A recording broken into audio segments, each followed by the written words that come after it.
And let's see what everyone remembers from last week.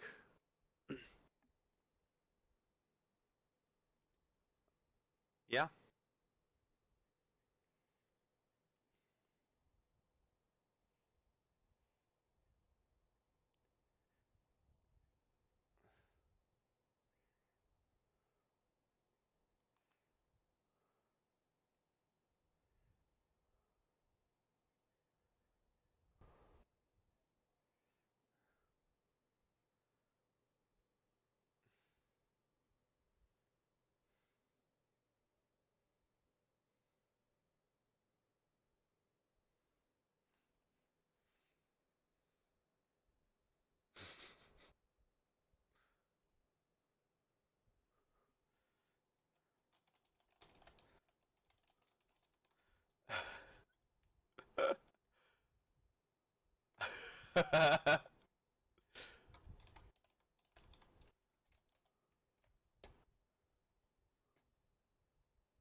Yeah.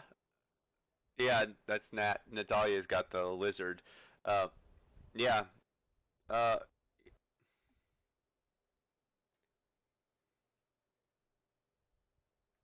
yep.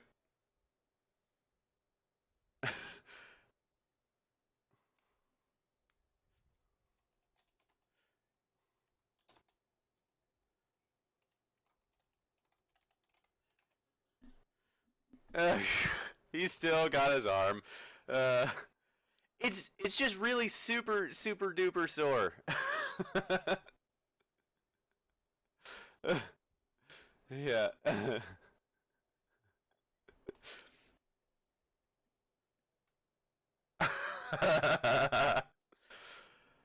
Yeah. So that's a pretty good sort of recap. So yeah, you guys basically went to Crescent Island to figure out what was going on with the poisoned water. Found a dead god.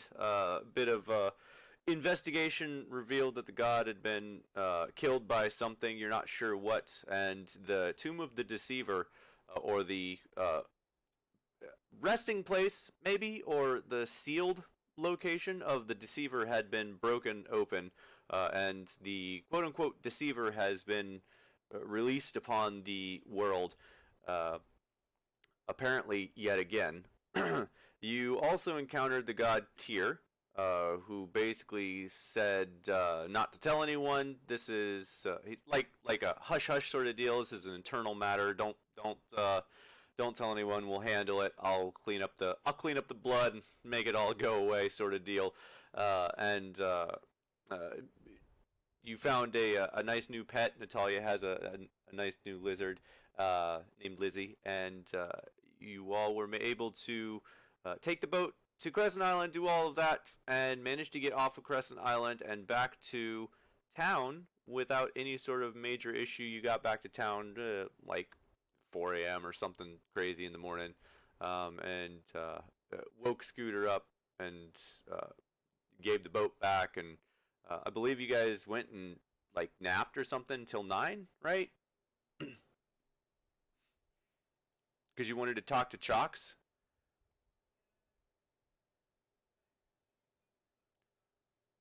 Oh, you went to talk. Oh, okay. You went to talk to Chalks right away. That's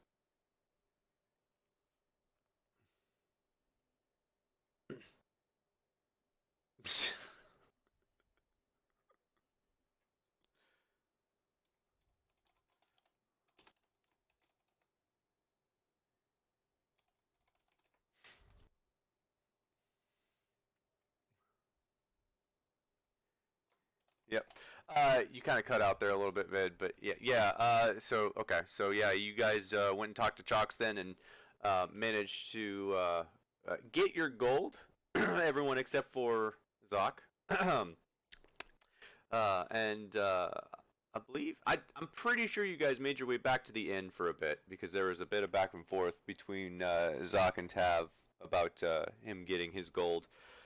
And long story short, everything kind of boils down to you all uh, uh, resting in the palm trees currently, having a very heated discussion about how you all plan to proceed. And I will bring up Discord here real quick so I can kind of play. Natalia, unfortunately, is out today, so I will temporarily be playing Natalia, and hopefully I can do Natalia justice. Hopefully. Give me 1 second because I realized.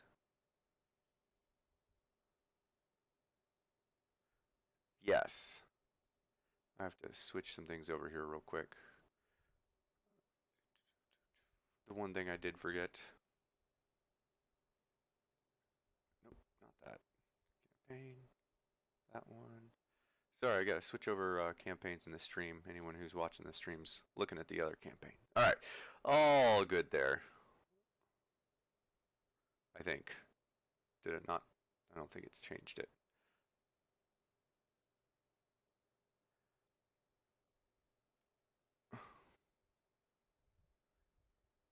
Yeah, I'm my real name is actually Neo. Yes, Mr. Anderson.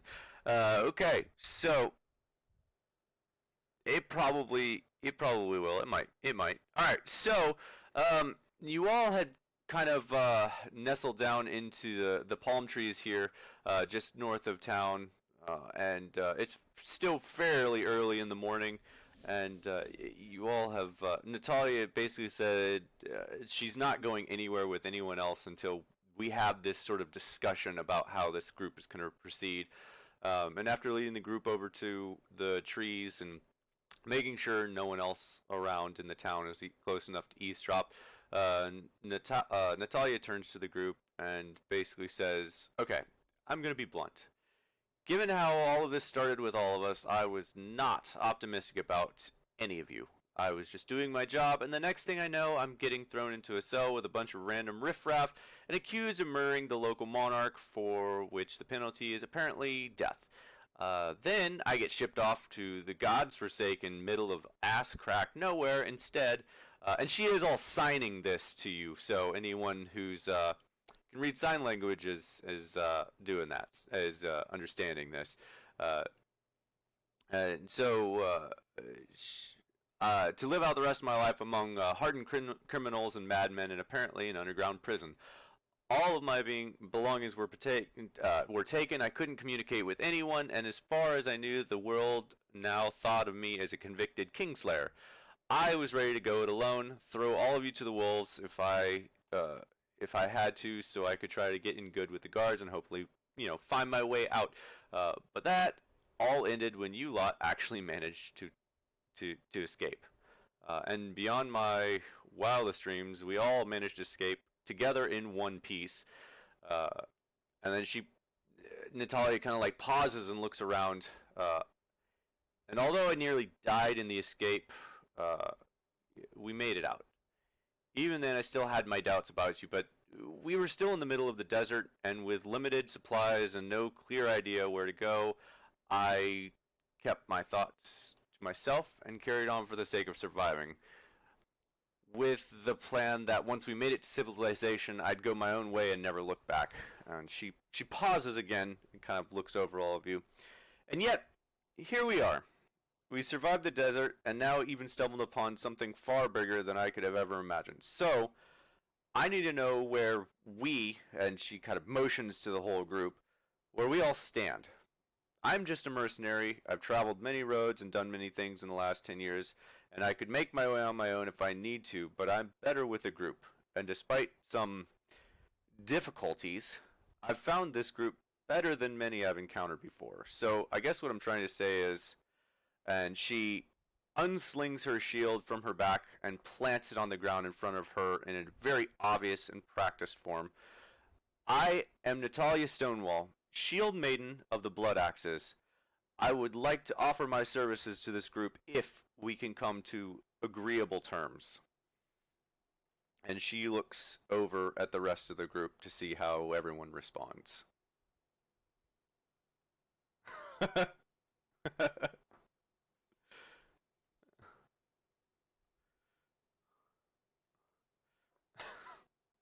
She just glares at Uzak.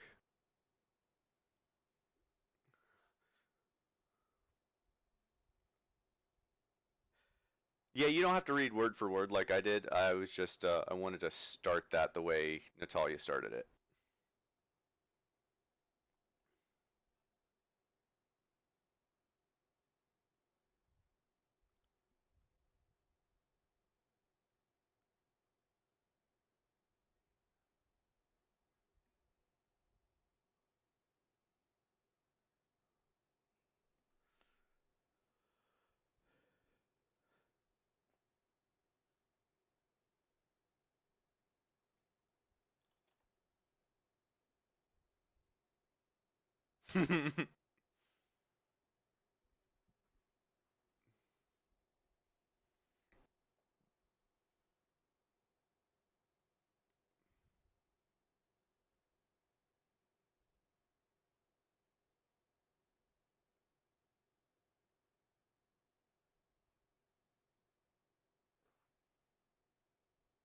Natalia just kind of nods in acknowledgement and just waits for everyone else.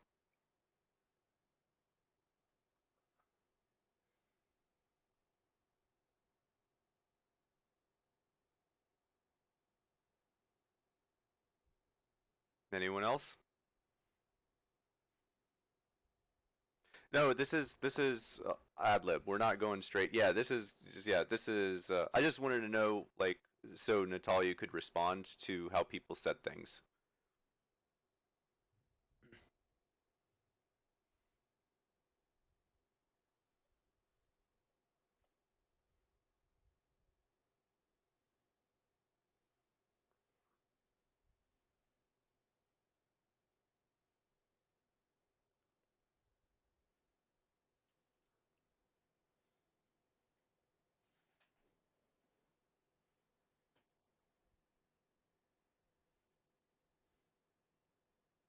I gotcha.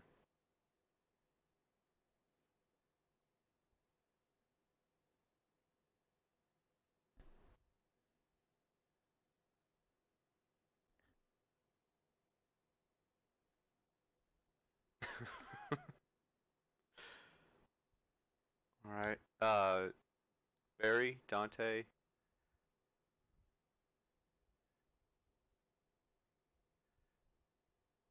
Zach. Yeah, go ahead, Barry.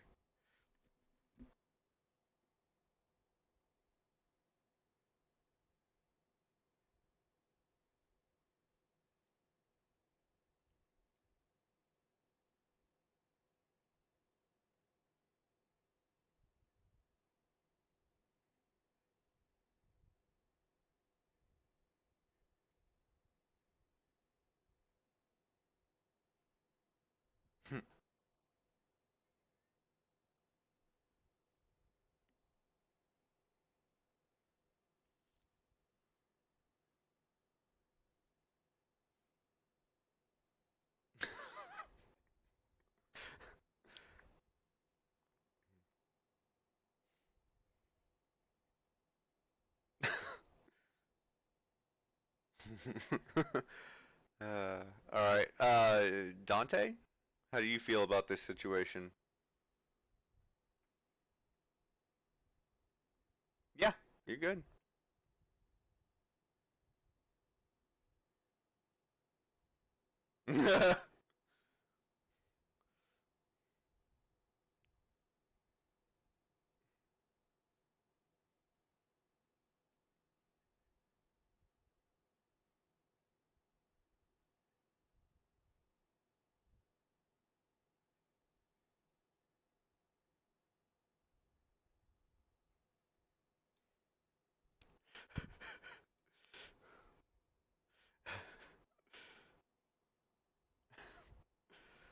love this voice.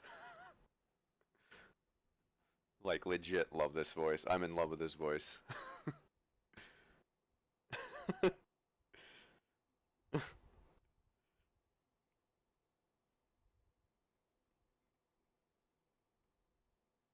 Yeah. Uh, it's good stuff. You want to continue or you want to come back to you since you're eating?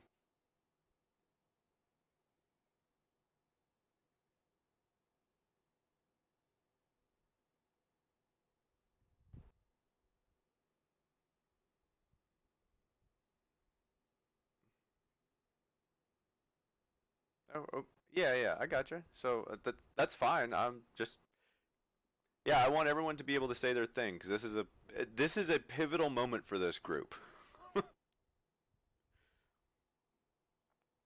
Yeah. Okay. All right. Okay. Vid, you want to do your thing? No, we're doing the RP for this group for what's going on.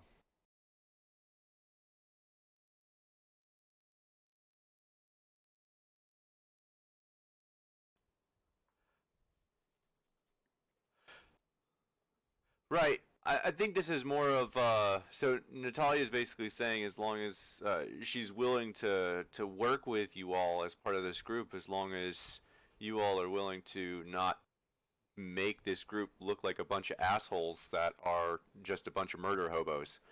Uh, you know, that's basically what she's trying to get out of everyone.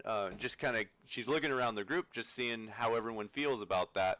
Where people aren't gonna just be um, thieving and stealing for no necessary reason, putting the group's reputation on the line, putting the group's lives on the line for no real reason. That's what she's trying to get at here, and she's looking around the group trying to determine who's on board with that.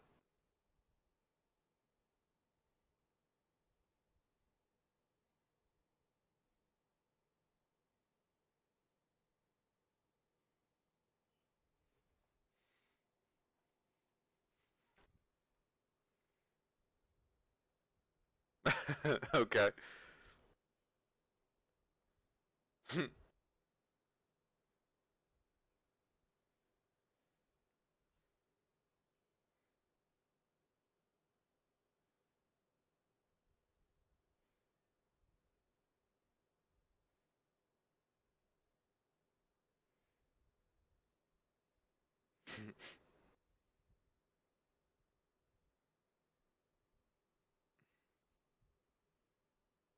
Okay.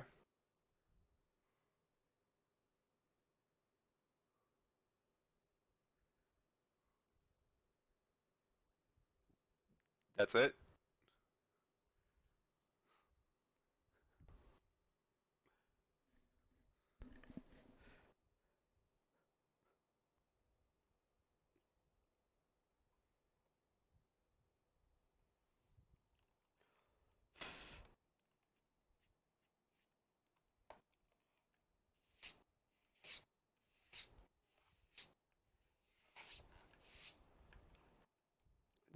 Natalia, it takes a moment and looks around, and she looks at you, Vid, and I don't believe Vid you signed well, but she signs over to you, um, at Vid, and you, Vid, are you willing to uh, kind of tone things down a bit, maybe be a little more calm and not rush into things that we are not prepared for?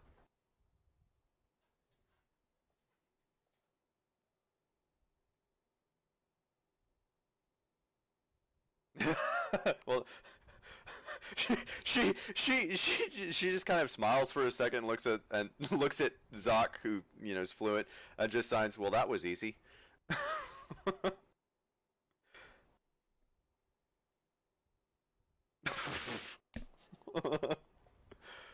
Oh man.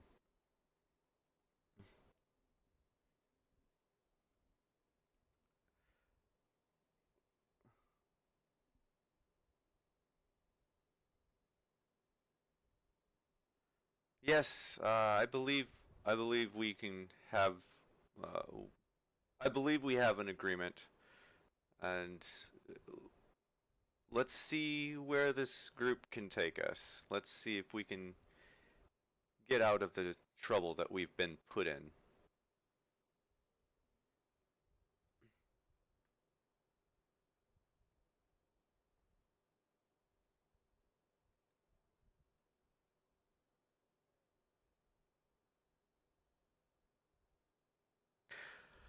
Um, we could probably work that out later, but I believe, from my understanding, from what Natalia has told me, Natalia sold it for 500 gold, and I believe that she would divvy that out.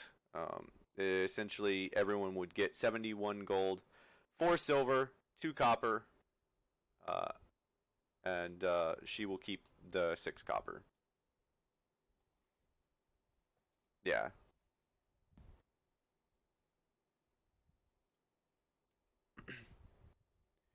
So, 71 gold. Yeah, 71 gold, 4 silver, and 2 copper.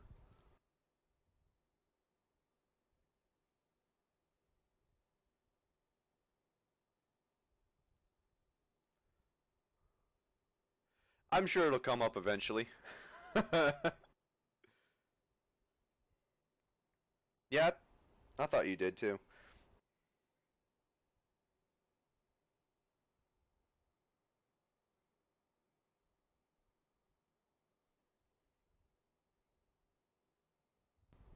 That's alright. It'll come up. Yeah, I'm sure it'll come up. Alright. Natalia kind of looks over the group and gives a grimmish smile. Um, and picks up her shield and throws it back on her back and just kind of throws her hand back on her other shoulder and pets Lizzie a little bit and looks over everyone. Well then, are we good to go?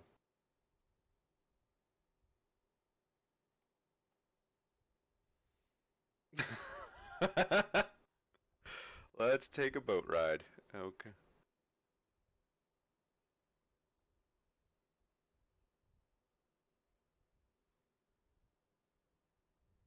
Oh, what? Yeah. She, she kind of gives you a little squint eye, Zoc, when you say that, and just looks at you and say, "What name would you give us?"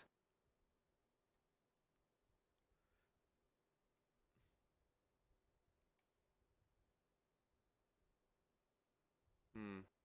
It's true. We should think on it and see what we want to come up with. I.e., throw your ideas in chat. And we'll figure something out. All right. What is everyone doing? Natalia's got her shield back on, got her stuff back on, and her bag, and she's looking around the group.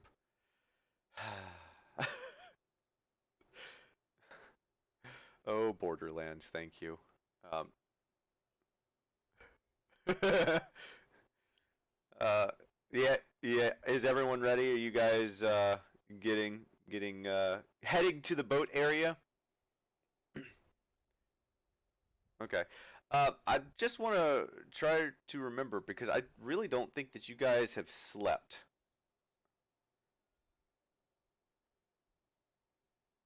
Did you? Okay, that's what I thought, but I was shunned for saying that. So, okay, we'll say that it's around 9 then, and you guys did get to sleep. That's kind of what I thought happened.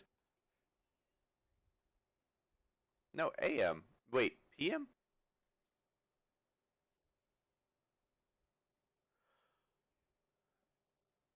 Yeah,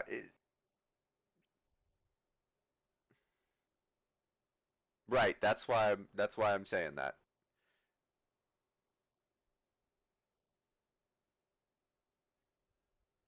It's like 4 a.m. Unless you guys slept, because if you if you would have gotten out of there, you left there at like midnight, and it took 2 hours to get there and 2 hours back, minus the time that you spent there. It's like 4:30 in the morning. Okay, there we go. 5:30 in the morning. So this is all happening like early in the morning because you guys have not slept.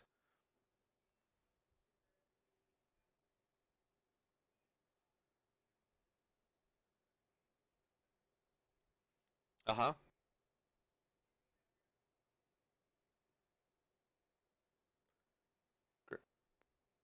No, no, no, no. It didn't. But what I'm getting at is you haven't rested.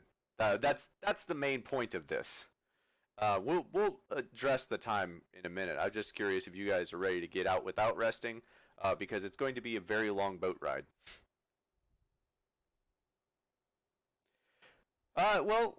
Let's talk to Scooter. So, with everything that you guys have done, let's say that it probably is close to 9 a.m. then, and we'll move on from there. So, if you are going to get Scooter, are you going to get Scooter?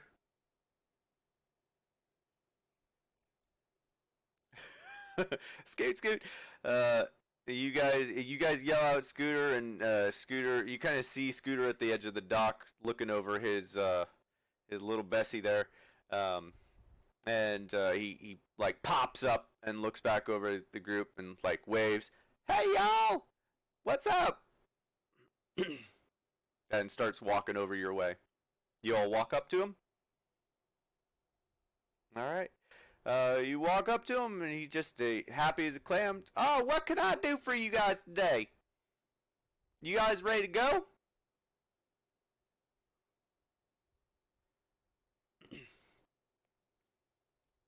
Well, it's a rough trip, and uh, like I said, I don't do it very often. So, it kind of ranges depending on weather and water and, you know, uh, creatures. Um, it could be somewhere between like 4 and 10 hours. It's a pretty big lake. Yeah, yeah, it's a big lake. Lots of things can happen on the water.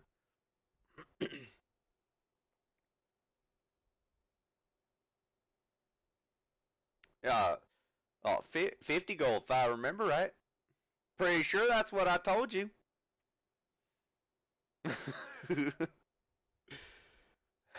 Yeah, I got it. He's giving you the squint eye for sure.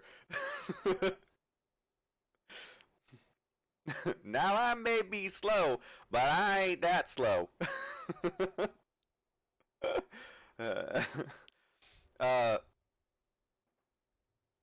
yeah, right. So he's kind of like looking over. So y'all ready to go, or you got some other things to do? I mean, if you're gonna go, we should go. It's gonna be a ride for sure.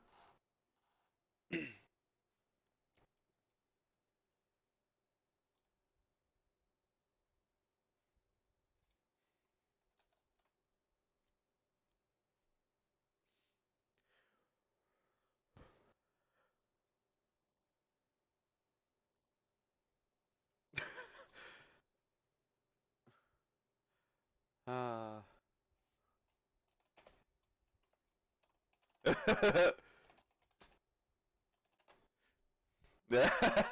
All right. Does anyone know? Did Natalia already pay? I thought she did too.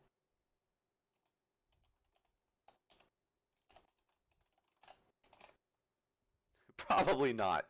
Uh, yeah. You guys are lucky that he didn't charge like 100 gold.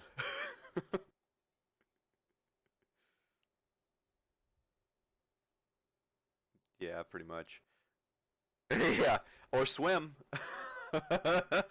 You don't want to swim. Yeah. What'd you say, Tab?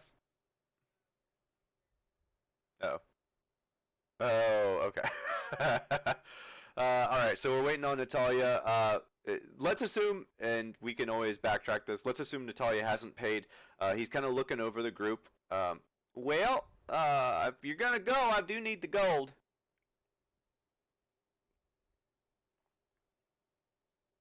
50 gold.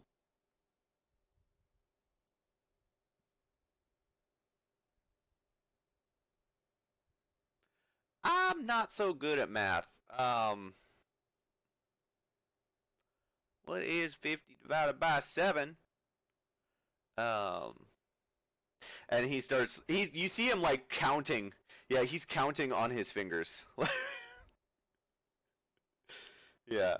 And yeah, it's like 7.2 or something like that.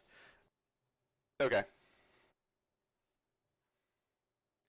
So 40 divided by 6 is okay. 30 divided by 5. Math is getting easier and easier. So if everyone else contributes, if everyone all right. 20 divided by 4. I think we got this. 5 gold pieces for everyone else. All right. Okay. So those who paid, and we'll say Natalia keeps her gold if she has, or if she's not already paid, and yeah, and she'll get it back if she already paid, and we'll do that way. So she'll pay. She will pay 5 gold. Everyone else will pay. Everyone who is not Zach, Luno, and was it Dante? And Tav? Oh, Barry. Okay. Okay. So Dante. Okay. So yeah, Vid, Natalia, and Tav pay 5 gold. Everyone else paid 10. Yes. Okay. Just making sure. Just making sure.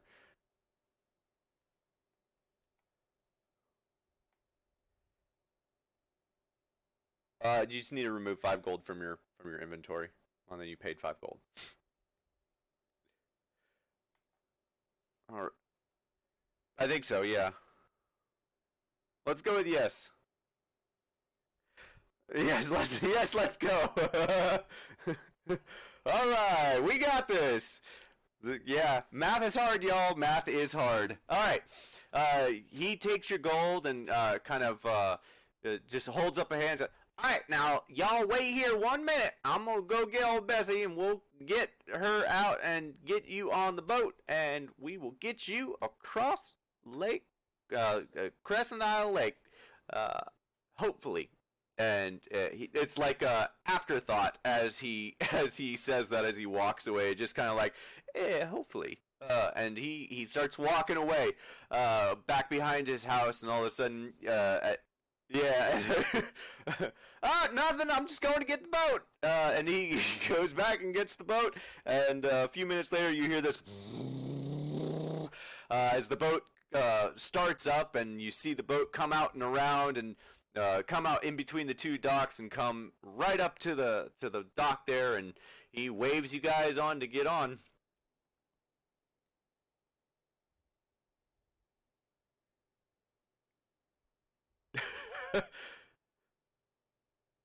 All right.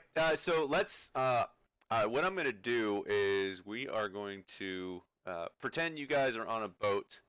I'm going to zoom way in and see if I can make these smaller here. Let's see if this works.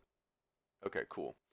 So we're going to pretend y'all are on a boat, and we're going to make everyone make your things super small.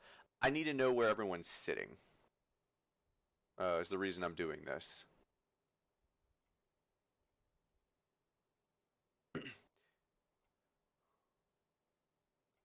I gotcha. Yeah. Oh, I apologize. Yeah. Why didn't you guys say that? Jeez. Uh, oh, okay. Well, it's the same password it always is. All right. So we got 7 here. Yeah, someone. Oh, who's sitting in the middle? Dante. Dante is sitting in the middle. All right. There is no chair there, so you can either share a chair with someone or you can sit on the floor in the middle because you are small. All right. And I'm going to do another one for the navigator Scooter, who is, wow, he's massive. All right. And Scooter, who is in the back. So why can I not move that? Thank you. Okay, whatever. All right. So here is your boat situation. We have Barry, Vid, Natalia on the, if you're flipping this around. So this is now facing, let's do it this way. This is a boat. This is a boat. You're now facing the motor. All right. So front of the boat, on the right side we have Natalia, Vid, and Barry. On the left side we have Luno, Zoc, Tav, and in the very middle Dante, and in the very back Scooter. Good? Everyone good with that? All right.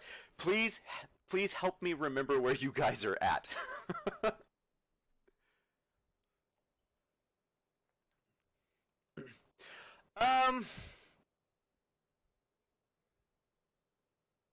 Yeah, I will give you guys a short rest on the boat. You're not going to get a long rest because things are going to happen on the boat, but I will give you a short rest. We'll say you get a short rest, like the first 30 minutes or so are nice and simple. Yeah, I'm sure you do. Okay, so you all get on the boat, get into position, and Scooter over the motor. He's like, "All right, y'all ready?" And he whips the thing into reverse. Oh, it's okay. He whips the boat into reverse and flips you all around, and he takes off into the lake. And you all go way off into the distance, and you start moving. Well, I was gonna do it there. Let's see if I can just do it here. It's gonna be blurry, but just deal with it.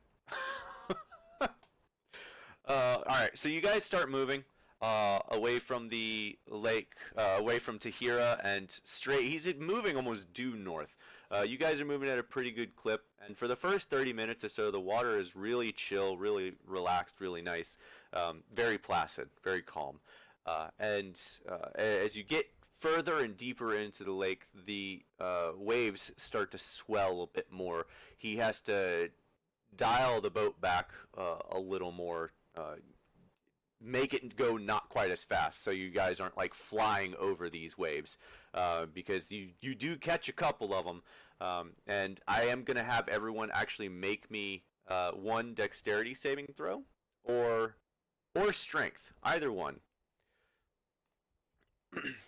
As he hits a massive wave before he's able to slow down, seeing that, because you guys are going like 70, 80 miles an hour.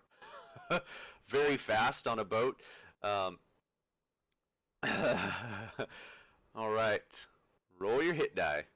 All right. Yeah, I got you. Which one did you roll? Oh. You know what? I'll take acrobatics. It's fine. You rolled a 14. It's not a ridiculous save, but I will say that Luno, because of where you're sitting at on the boat, you managed to save Vid from. Oh, actually, it wouldn't be Vid. Oh, I need to roll for Natalia. Sorry about that. You guys gonna have to remind me for having to roll for that. Thank you. It's the hit dice. What? Oh, yeah, it's on your class sheet. If you go to features and traits, you can click on handbook, the hit points at the top, and it is for example, Natalia's is a 1d10 plus.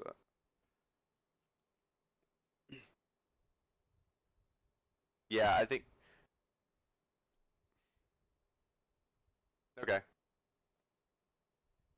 Yeah. So you can actually, there's a button at the top that says whether or not you can take a short rest, and as Here, let's do this. I'm gonna send a thing for Natalia. So just as an example, there's a button on the top of the screen that says short rest. If you click on that, you get an option to roll your hit dice when you take that short rest. So you can actually uh, click on the amount of dice that you would like to roll for your short rest, and use those, and you get your short rest.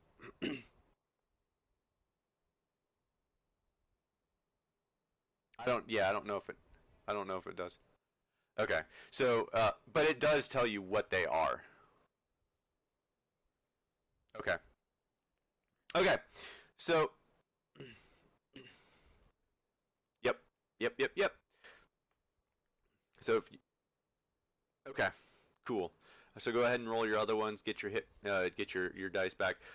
So as you all are traveling through this lake, the water becomes very swell like. The waves get to 2 or 3, 4, 5 feet tall.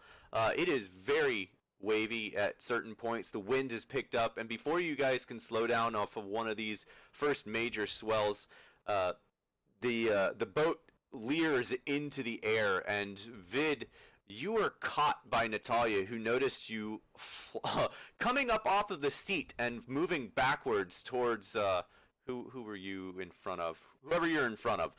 Natalia managed to grab you and hold you in place from flying up off your seat and back as you all are just shot up, almost catapulted into the air off of one of these waves, and you hear Scooter's, "Oopsie, I guess I need to slow down."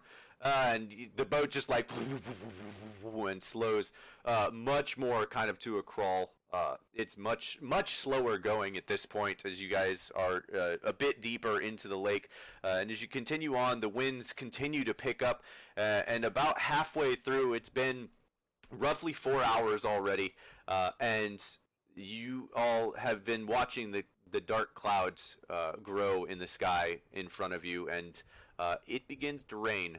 Kind of lightly at first, but it's a really blistering wind. The wind is like 15, 20 miles an hour, and even with a light rain and moving into the wind, the rain stings as you're making your way through it. It just like, if you've ever been in really heavy rain and high wind, that's what you're feeling right now. It's really miserable, and you travel like this, even going very slow for what feels like forever, hours and hours. It feels like, and Scooter's kind of like talking to you guys the whole time. It's like, well, this is about as worst case scenarios I've ever seen. I was not expecting the weather to be like this today. Yeah, it's gonna be a lot, and he just kind of keeps on keeping on like that. Fan is really loud. Yeah, you're catching like every fourth or fifth word of what he's saying, but he's definitely like talking for most of this trip. He's a gabber. He's he's a gabber. He's talking to you about how he grew up on the lake and how he knows all the things, and and then he's telling you, oh well, shit, I didn't see this coming, sort of deal. Sorry about that, y'all. It's not normally like this, and that sort of stuff. As you guys continue on, making your way across the lake, and it is a snail's pace at certain points. You guys have to almost troll, go like 5 miles an hour over some of these waves that are just massive in this light storm with high winds. And eventually, after about 6 hours, you make your way just to the middle. We'll say just to the middle of where Crescent Island to your due east would be, and you make your way past the storm. The storm blows past you, and the waves kind of calm down a bit, and Schooner's able to rev up the boat just a little bit more. And I would like for everyone to make me a perception check. I'm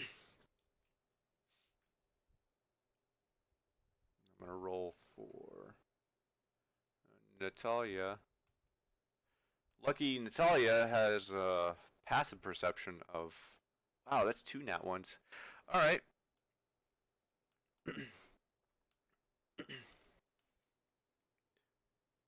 I know, right? This is not gonna bode well. Yeah. I want to do it this way. All right. So, yeah. Uh, all right. So, as you all are making your way through this, just after the storm, and Scooter is just going on about how this lake is super, like the fish are super delicious to eat things out of. There's freshwater crab, and even at the some of the deeper parts, there's been known to be shipwrecks, the treasure, people finding things, all sorts of things, and he is he. Go ahead. No, you're not quite there yet. Not taking psychic damage yet. Uh, yeah. So he continues on talking, and he you kind of get the feeling that he's glazing over something and not talking about something specific. And it kind of dawns on you all that he hasn't mentioned any creatures specifically in this lake. And you can see those of you towards the back. He's very consciously looking all around him at this point. He is not going overly fast because the waves still are pretty deep, but he is definitely on high alert for something. And as you guys continue on, Barry and Dante, the two of you notice something uh, separately. Barry, you see what looks like another wave coming out of one of the waves moving towards you. It, well, let me get to Barry first, or second, because Barry rolled a nat 20, so he's going to actually see this thing. Dante, you see what I just described, a wave within a wave that looks like it's traveling in a different direction than the wave. It looks very unnatural, not part of the wave. It looks like it might actually be a creature, but it's really hard to tell what this creature is. Barry, yeah.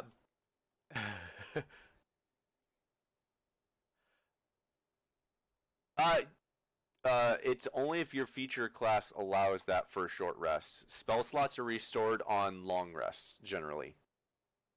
Then yes.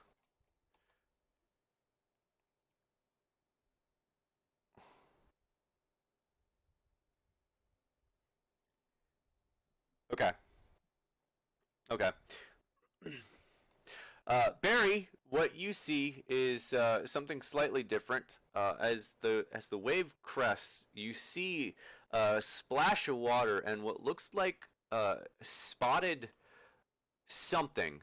And you can't see the full creature, but Barry, you see the top of this. And it is moving at a really fast clip to the water, and you are fairly certain that Scooter has not seen this thing yet.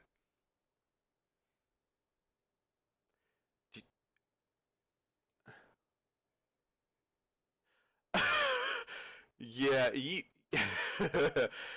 okay, so you point that out to him, and he looks over, and his eyes go super wide, and he kicks the boat into high gear. I need everyone to make me a dexterity saving throw as he shoves this boat into high gear, and he screams, "Oh shit!" And he kicks the boat into high gear, and yeah, let's see if anyone is gonna be unfortunate. Barry is on his game today.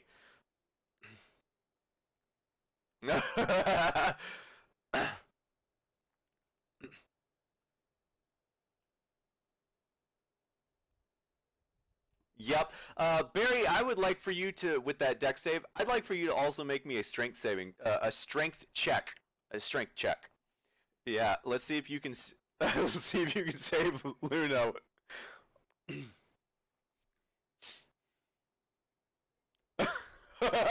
Yeah, I think his strength is a -3, a -2. Oh no. All right. Well, Okay, so Scooter, you point that out to Scooter Barry, and Scooter is like, "Oh shit!" and kicks the boat into high gear, and you all just lurch back in your seats. And as you do, you launch off of one of these waves. Most of you are able to kind of catch yourself on the seat to the boat. Luno, you're really taken aback by the thing that's now coming at the boat, and you were caught completely off guard, and you all hit this wave.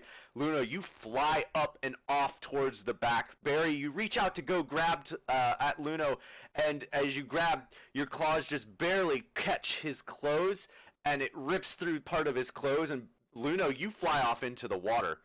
And Scooter tries to grab you as well, but he is steering the boat, and he is unable to stop you from making your way into the water.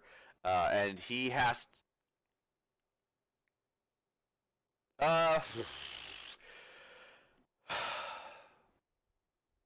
okay.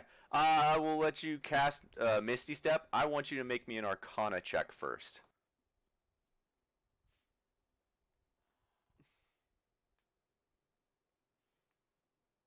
You're also doing it while falling.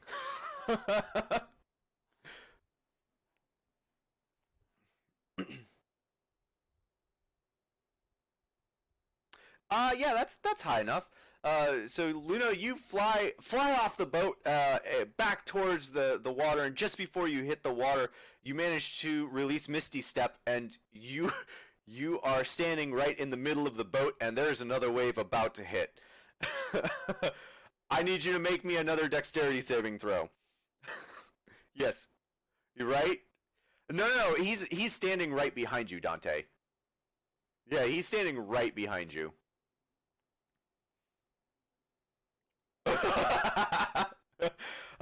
Yeah, Luna, you managed to catch yourself. You like squat down super low and grab onto one of the chairs, maybe holding on to Barry or someone else who's right there next to you. And you managed to stay on this time, kind of like surfing sort of deal. And Scooter Scooter is just looking really abashed at this situation, and he's yells over the boat. Y'all got anything that you might be able to do something with? This is a tricky situation. You may want to make some aggressive movements towards this critter. I'd like for yeah. Go ahead, Zach. All right. You cast that. Is anyone else doing anything?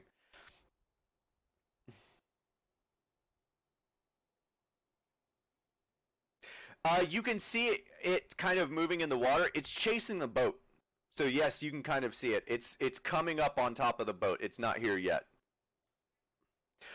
It's currently, and I wish I had a good map of this. Maybe Tab can find me a quick map, a water map, real quick. And he's roughly like 40, 50 feet away from you guys, and it's moving towards the boat at a very quick pace, even with how fast you guys are going. There, oh, is there? Yeah, there might be. Like 30 or 40 feet. Uh, let's say he's 45 feet away then.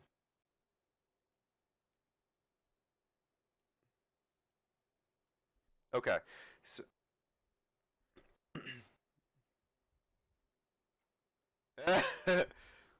all right.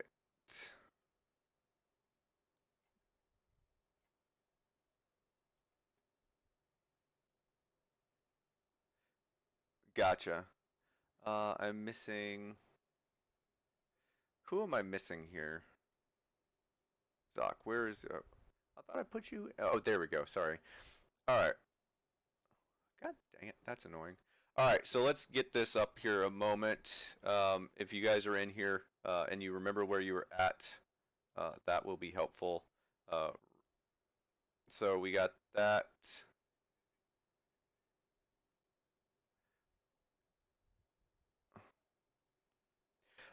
Up is north, so it'll be, yeah, we'll do this. All right, there. Okay, we got that. Okay. Current situation. And here is Scooter in the back. So I'm gonna draw a really rough boat real quick. And you guys are, huh? Oh, sorry. All right, all right.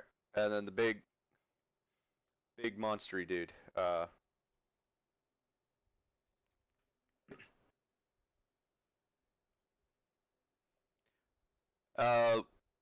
it might. You could always try.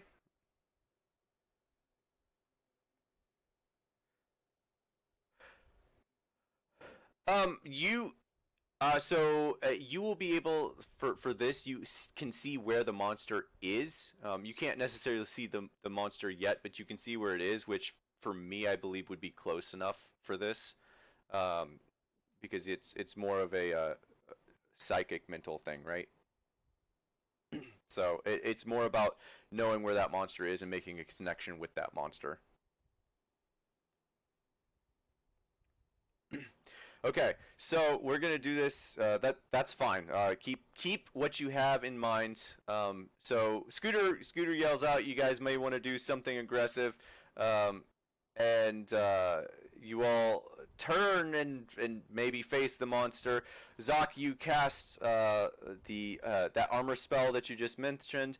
And let me go through the list here. I'll give you guys all a moment to do something. So Barry, what are you doing?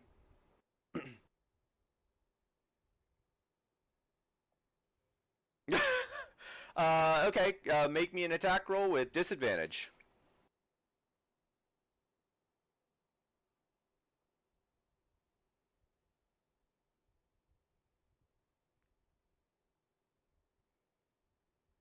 Uh, you, yeah, that is not high enough.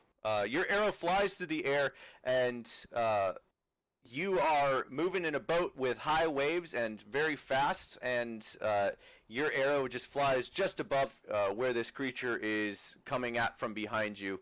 Um, and as it moves closer, it moves a little closer. And Dante, it is your turn. What are you doing? All right.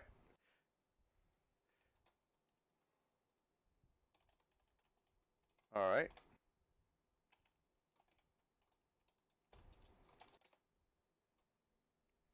All right. Let me go ahead and roll.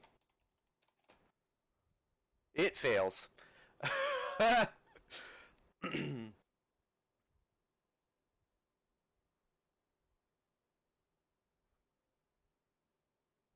Yes.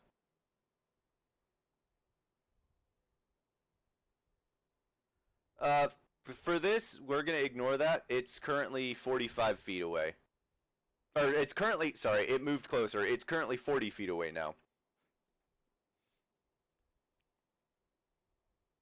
Okay, that's fine. It'll be closer by the time it gets to you. So go ahead and roll your damage, and uh, Dante, keep in mind next time that the saving throw will be 1d4 less for me. Yeah, yeah, he fails. He fails the that, so he takes the damage. Yeah.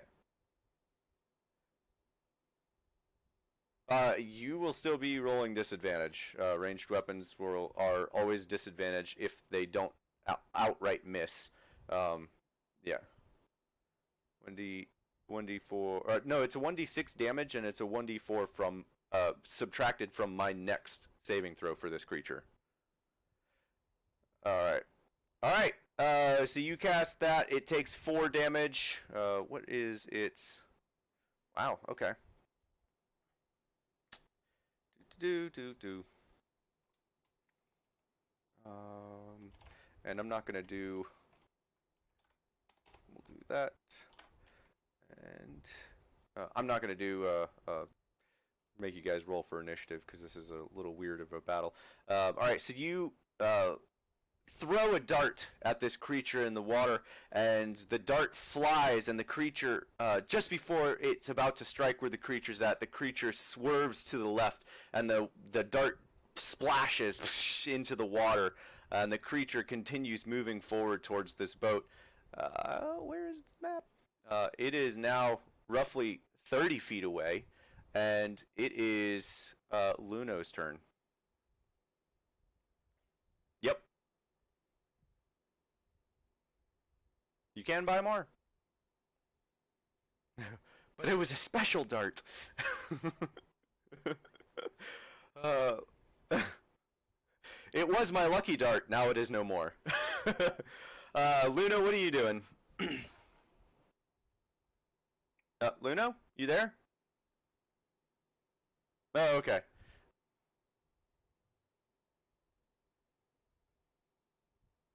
Okay, you actually roll normal. This is without disadvantage. Rules of water are fun. I actually had to research this today. That definitely hits. Yeah, that definitely hits.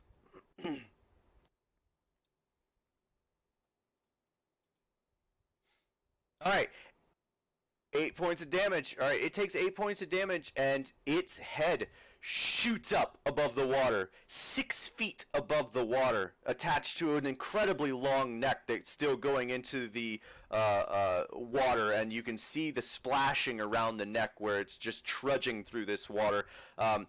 Imagine, like, for visuals, imagine like Loch Ness. If the Loch Ness was chasing you, that's what this looks like, with nasty sharp teeth. Yeah. So it takes 8 points of damage, and math is fun, so that is... Yes, okay. Alright. Next up, if you notice, I'm just going down this list, so Tab, you're next, then Vid, well, Vid already went, but then Zoc. And then Natalia, thank you. It's fairly sturdy wood. It's a wood boat. Seats are kind of metal bracket, that sort of stuff.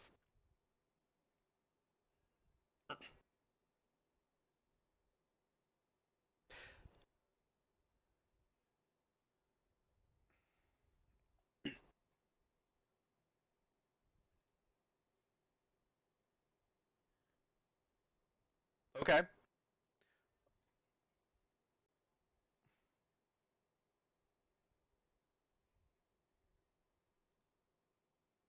It, yeah, that's a save for the creature, right? I'm pretty sure it's a save. I'm pretty sure it's usually a dex save for dragon breaths.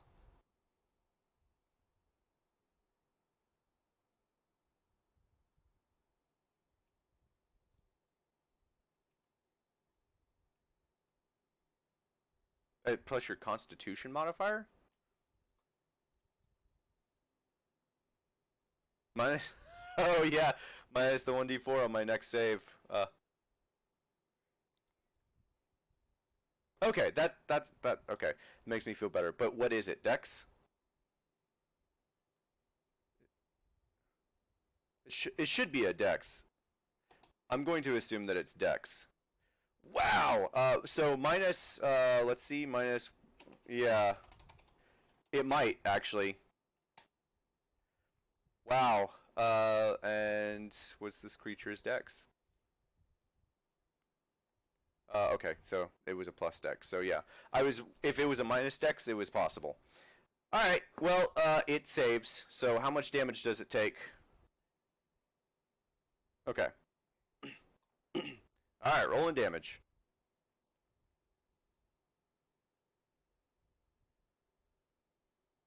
Yikes! Only. Oh, you rolled half damage, or is that your half damage, or is that full damage? Oh, okay. Right, not a real dragon, just dragon-ish. um, it actually takes 4 points of electric damage as the water traverses through.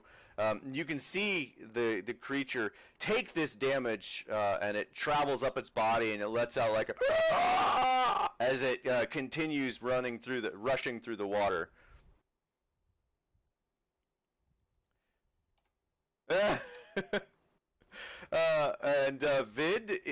Vid, you already threw your dart. Zoc, what are you doing?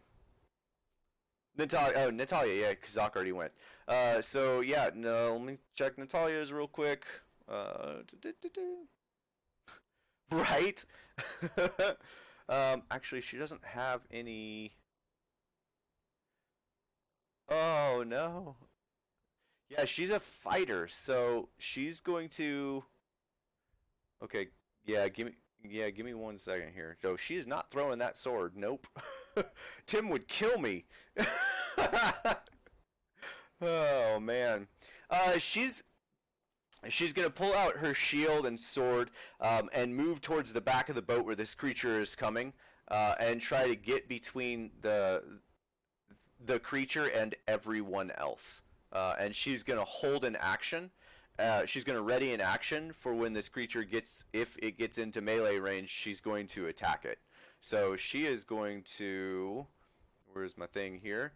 She is going to move to the back of the boat, stand back here, and ready an action and wait for the creature to come up and try to strike. Alright, and Scooter at this point is kind of looking around at y'all, and he's just... oh god, that's the best y'all got. Okay, well, I'm gonna make some evasive maneuvers. Hold on. And he turns the boat almost 90 degrees, and you guys lurch to the left. I'm not gonna make you save. Everyone lurches to the left as he turns a hard 90-degree right, and the creature turns along with you. Does kind of cut out a little bit, and he lurches again to the right, and everyone, he lurches to the left. You all go hard to the right. It feels very unsettling. You guys are still going up and down in the waves, and the wind has still kind of died down a little bit, but the waves are still pretty gnarly. So you kind of keep hitting these like waves as you're going on the boat, and the monster still seems to be getting closer and closer, and eventually the head does get close enough and attempts to make a bite attack, and Natalia is going to be able to attack. So I have like 4 different things up. Alright, so, right, attack +6. I mean, it probably wouldn't hurt. Alright, so it's going to make a bite attack against Natalia, who is closest. But Natalia is going to roll first because she held an action. So with her longsword, she is going to swing at the creature and hit for max damage. Nice. She slashes at this creature, and as the head comes down, she takes her longsword and swipes it at the neck of this creature as it comes down towards her, and it pierces the flesh of this creature, and it lets out another like roar as the blade comes through part of its neck, and blood kind of like splashes down onto the boat on her and kind of on Scooter. And it takes 10 points of slashing damage, and then it lurches back and attempts to attack Natalia, this time for real. And it does attack. So Natalia takes... Yikes. Okay. So you all see Natalia raise her shield as the creature comes up, and she takes... well, okay, that's not too bad. Did I roll that right? I rolled that right. Oh, I did not roll that right. Hang on. Plus another 1d6. Alright, so 13 points of piercing damage as the creature bashes down her shield and bites her right in the shoulder, and Natalia lets out no sound, but you can see her kind of like struggling to pull away from this creature. And once again, Scooter yells out, "Oh shit!" And we're back up to the top. Barry, what are you doing?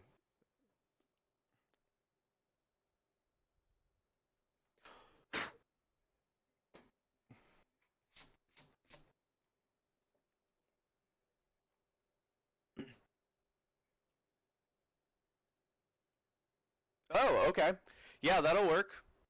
Go ahead and uh, I'd like for you to make me a dexterity check real quick to make sure that you can get to the back of the boat. Because you have to. Uh, Actually, no, you're right there. Never mind. The, the dexterity is more to make sure that you can move and not fall off the boat while it's moving at high speed in waves. So yeah, I still want you to make me a dex check. It doesn't have to be overly high, but I need to make sure you're not like fumbling. Yeah, you're good. Go ahead and make your attack roll with your rapier.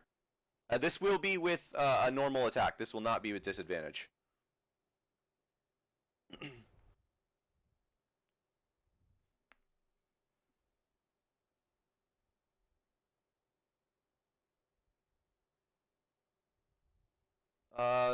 12. 12 actually does not hit. Are you doing anything else on your turn?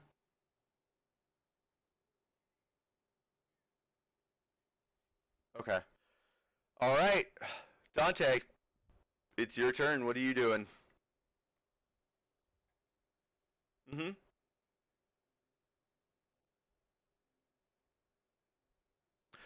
It should specify whether it's a spell slot or not. If it's in your spell slot list, it's going to remove it. If not, it should be in your feature.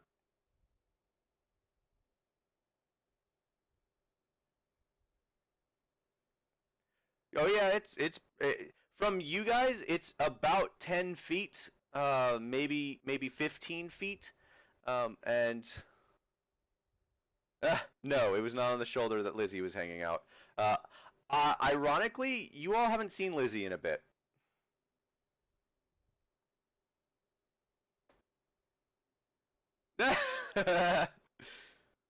Funny. Uh, Go ahead, Dante. Go for it. Yeah. And I believe, if I remember right, that is a spell attack. So I do believe you have to roll for that.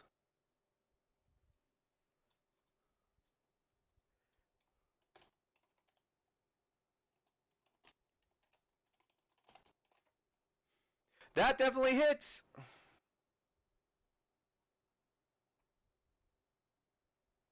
What is this damage? Is this electric? I believe this is an electric. Okay. Okay. You fire this bolt and it flies through the air. What's your witch bolt look like, Dante? Green lightning? Okay. This green and purple bolt of lightning flies through the air at this creature's face, I'm assuming, and you see the bolt strike and just splatter around this creature, and you can see the green purple hue shoot down through the rest of this creature into the water, lighting up the whole body of this creature, and you all can see that this creature is probably about 20 feet wide from wing to wing. It looks like a flying creature, but it's all underwater. You guys can finally see this whole creature. It's big. Yeah. It takes 26 points of lightning damage as you fry this thing. Um, so it is actually at, yeah, right, 20. Yeah, yeah. And it releases Natalia and lets out another like terrible scream, and it moves back out a little bit, away from you all, but it's still, it's no longer like here. It's now like here, um, out of the way of. It's like behind the motor sort of deal. Its head is still above the motor, but it's behind the motor, if that makes sense. Okay. Yeah, you're still within range of Witch Bolt. Yeah, correct. And Luno, it is your turn. Nope, nothing's attached to its head. Oh, I'm sorry. Uh, well, let's find out. I like doing this. If I can't figure something out, let's find out. No, it is not attached to his head.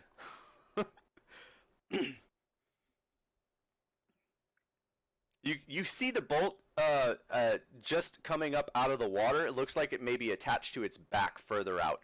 There's a small like little thingy do flapping in the water.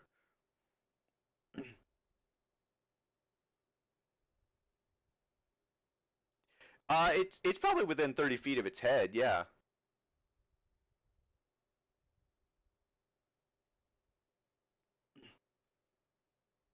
Yeah, it's probably not 15 feet.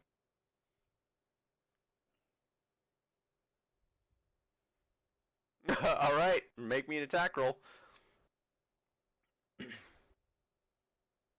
Yeah, that'll do it. Yeah, that's a big hit. Where are you shoot? Yeah, where are you shooting him?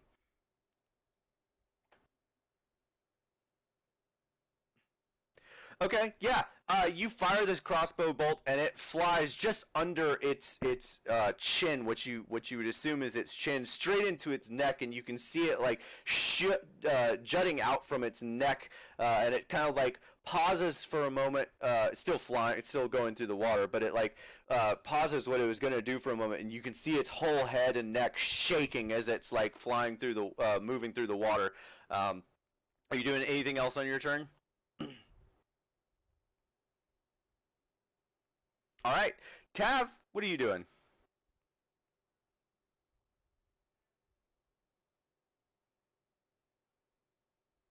It looks really not good. You're pretty surprised that it's still moving.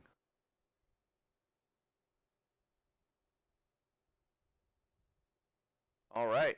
Is that a save for me or what does that do?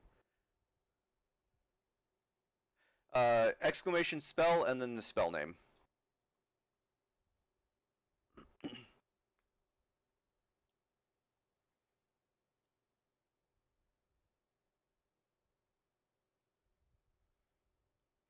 All right. You fill the area with spinning daggers in a cube of 5 feet on each side, centered at a point you choose within range. A creature takes 44 slashing damage when it enters the spell's area for the first time and on a turn, when it starts its turn there. Wow. Okay, so there is no save. It just takes the damage. Cool. Um, right. So yeah, go ahead and cast your spell.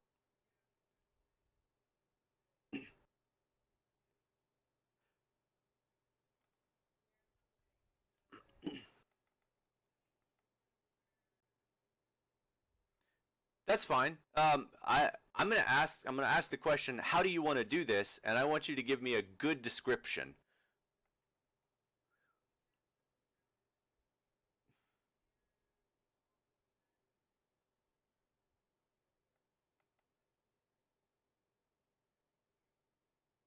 Okay.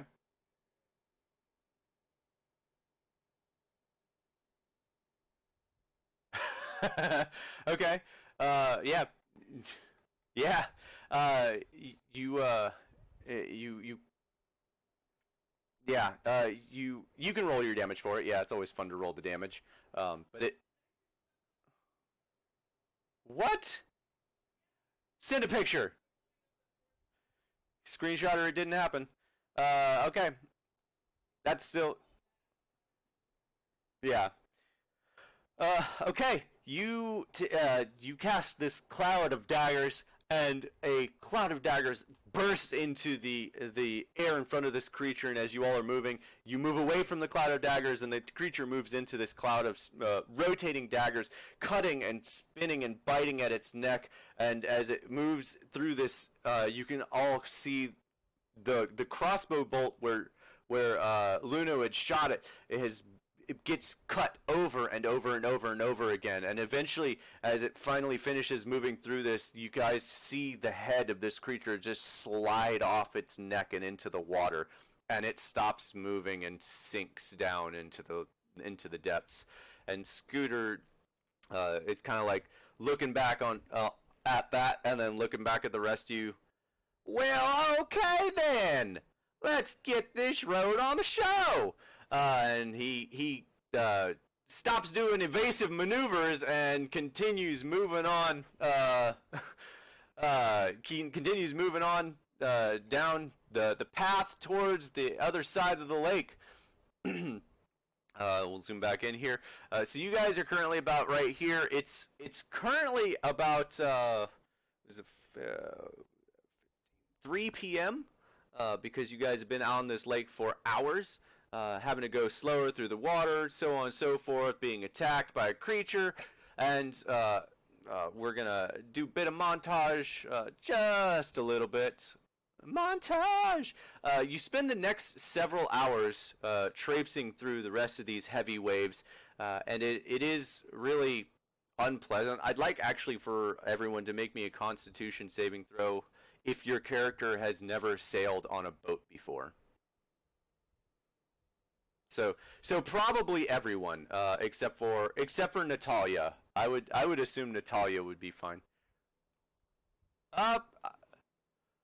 You tell me. Do you think? Yeah. Do you think as a wizard, you could roll for it? Yeah. Let's do a 50-50. Roll me a D100. Yeah. All the rolls. Yeah, they are. I mean, this is just to see if you guys get seasick. It's nothing big. You're gonna throw up. Yeah, everyone. If your character has probably never sailed before in their life, they need to make a Constitution save on this. All right, so yeah, let's say you've sailed before. Vid, oh, you're not sure if your character had either? Okay, so we'll say that Dante and Vid, the two of you have had some at some point in your life gone sailing, been in open seas, and you're a little familiar with this back and forth rocking motion, and not being able to see the shoreline whatsoever. It is very unsettling to everyone's stomach. And Luno, as you are as everyone's kind of like lurching back and forth as you kind of situate, you start to feel really uneasy, really uneasy, and all of a sudden it hits you, you're gonna throw up. Where do you go?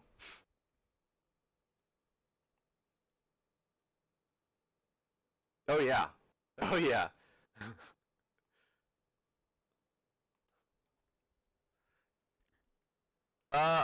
I would say that you guys situated yourself back. There you go.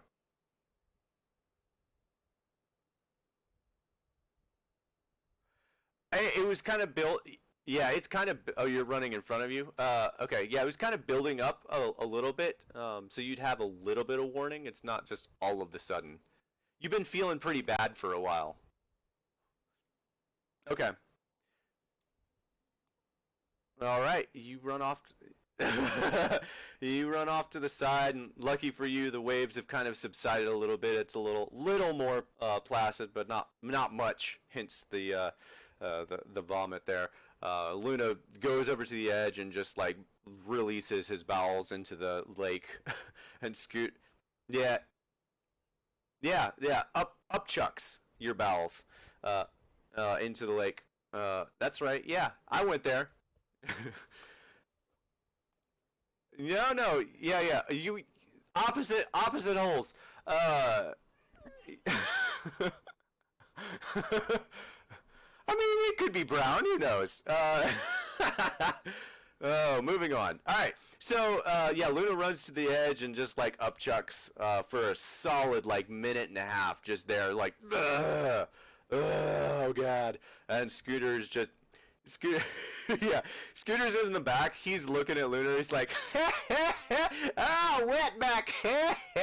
Oh, it never gets old. Oh, good stuff. And he just continues on talking about the lake and all sorts of fun jibber jabber stuff. And you guys do eventually make your way across the lake. Woo! And as you make your way to the other side, you finally see land at about 7.5 hours into this travel. And it is, what did I say? It was 5 earlier, so yeah. So it's roughly 7 p.m., 7:30 p.m. You guys have been awake for almost a full day now, and outside of the short rest, I will actually allow you guys to take a secondary short rest if you have any other things that you need to roll. You can take another short rest here, and you all see land finally.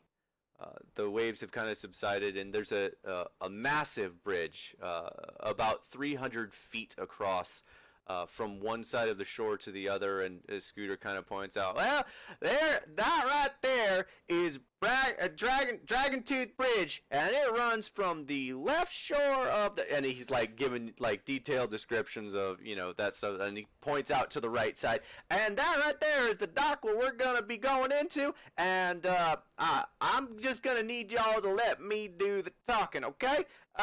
Just nice and easy, okay?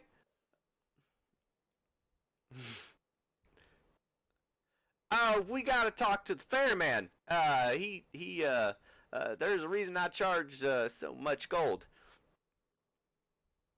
And as you guys get up closer, it's a very small dock. It is a single dock, like a pier sort of dock. And as you get up, the motor just and it slows down as you guys get up to there, and Scooter hops off, ties the boat up, and he leaves you all on the boat. Doesn't say anything, and he walks up to a portly man, human male, gray white beard, with a kind of like a sailor's cap on, nice plume feather, in the top hat sort of deal, but not a top hat. What's the sailor's hat? You know what I'm talking about? The wide brim hat with the pirate's hat sort of deal. Think like Captain Barbados' hat. There you go. That's the kind of figure that he's walking up to. And you see Scooter like wave, and you hear him like, "Hey, how you doing?"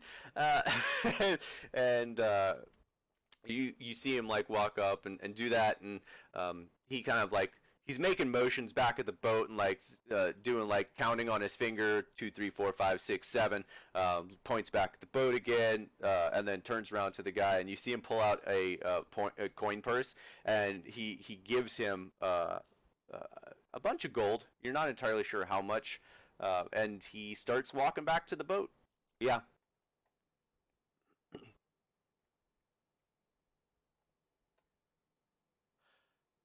Yeah, you can do that. If you're having your familiar follow. Basically, he walks up to the guy, and the conversation is essentially like, "Hey, I got some travelers looking to move up north. They're leaving. We can do our usual arrangement, right? I give you like," and he's like 5 gold a head. Is the way he words it. I give you like 5 gold a head, and you just look the other way, and we just let them on through, right? Yeah. And the other guy's like, "Mm-hmm. Yeah, that's fine. Yeah, we'll do that. That's fine this time." That's basically the conversation. He's basically paying for your passage, but he doesn't want you to know that he's paying for your passage. Yeah.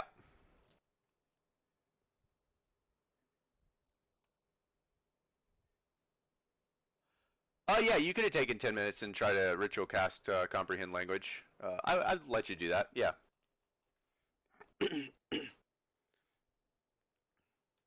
You guys can hear Natalia getting her stuff ready and standing up as Scooter comes back to you all. All right, well, y'all are free to go. Now you need to, and he kind of like lowers his voice. You need to go northeast. Don't go across the Dragon Bridge. All right. He's like looking at all of you, like, look at me. Two fingers like in his eyes. Do not go back across the dragon bridge. Okay? You go northeast.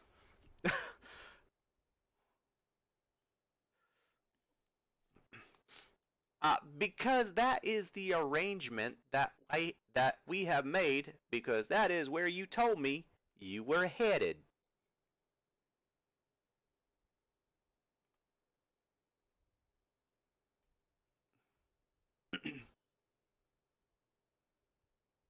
You know, it is what it is. I get gold, he gets gold. It's a win-win sort of deal, and I get to, you know, upgrade Bessie every time. And he gives this big brimming smile that he now has another like 15 gold to upgrade Bessie again.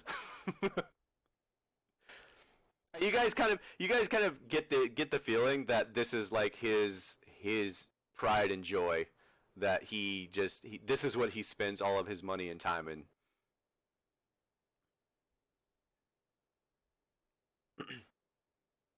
Yeah, he'll take that. What do you say?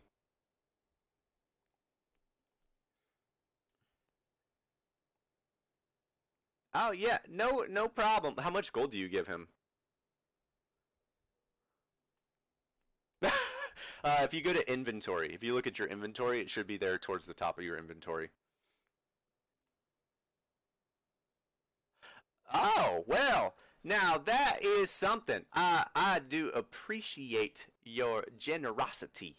Uh, y'all stop back anytime y'all want. I am always excited to take fellow travelers across the bridge, across the not the bridge, the across the lake. It nothing but a win-win situation here.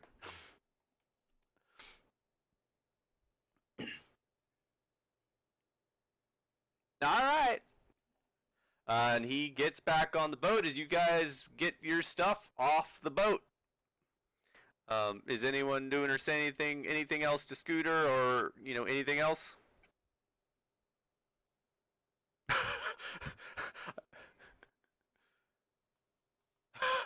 What all right, so you have sending stone, you use the sending stone, you have 25 words that you can do. What do you say into the sending stone?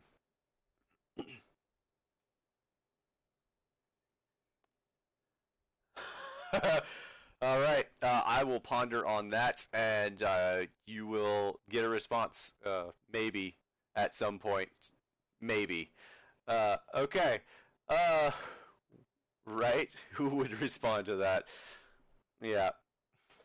Okay. So you say that into the sending stone. You do not get a response immediately, and Natalia begins walking down the pier towards land. I kind of imagine Luna like hits the pier and just like land, sort of deal. You guys kind of all get off one by one and walk past this portly fellow who he tips his hat to you all, just like good day sort of deal.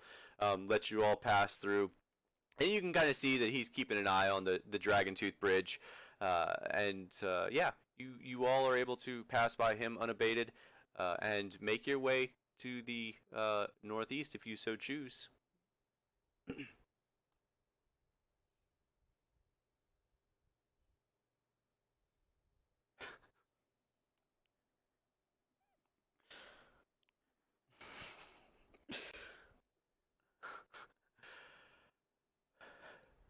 Natalia's gonna sign. Natalia's gonna look at you and just sign, just angrily, like, "Don't you dare!" we just got allowed to go to go this way. Like, don't mess this up immediately. Come on.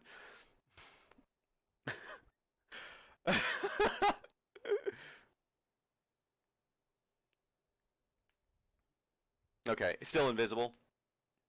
Okay. Bread flies around the bridge, and I'd like for Bread to make me a perception check.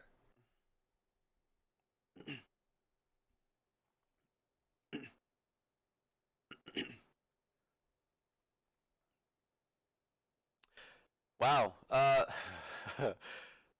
Oh man. So Bread begins flying around this bridge, and as he flies up towards it, and as you guys can all see, this bridge is not like a normal stone bridge.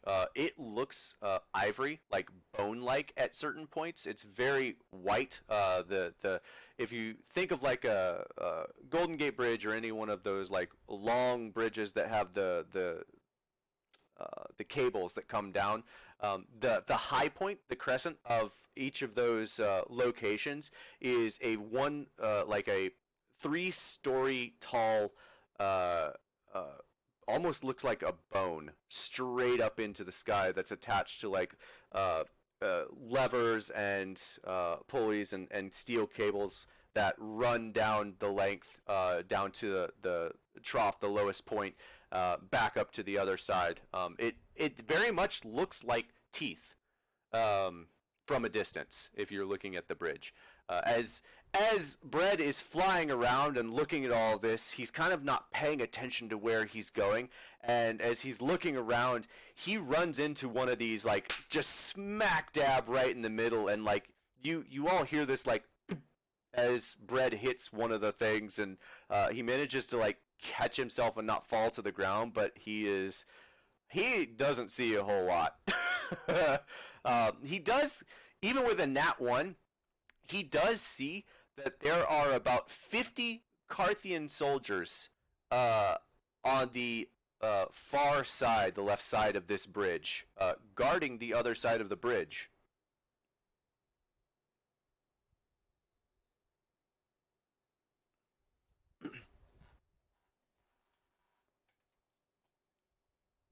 Yes, west side of the bridge. Here.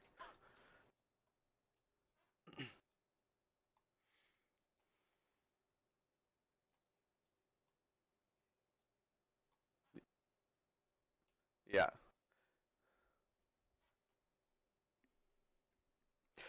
Okay. So you guys head northeast towards Londa? The DM said the DM said excitedly. Yeah. Yeah, thanks. There are no inns around here. Do you guys ask about any sort of thing like that? Okay. Give me 1 second here. Yeah, that's a good question. Does anyone ask the pirate guy? It's really just him. Okay. Uh,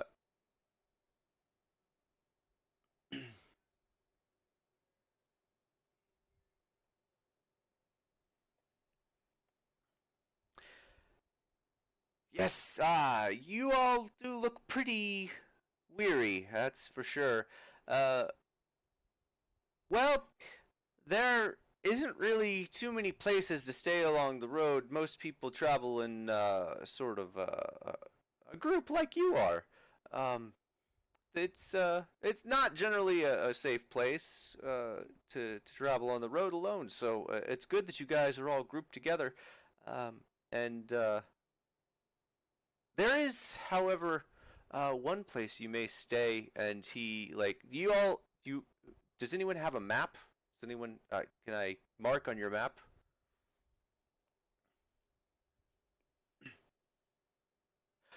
His name is. Where is my thing here? 1 second. Uh, his name is Newman. Newman Bullettooth. Yep. Newman, Neuman, and the last name is Bullet Tooth, Bullettooth.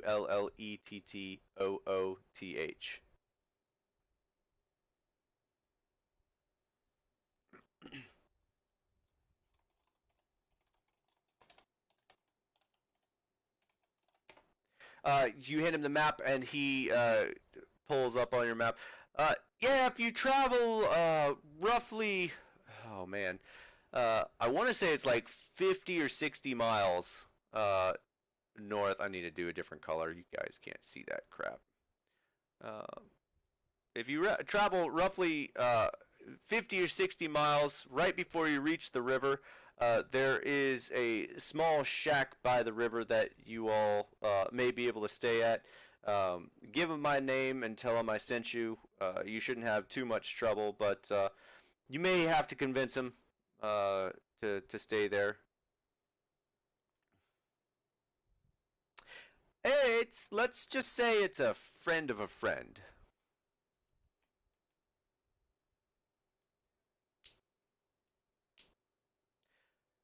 Yeah, basically to tell him that he sent you.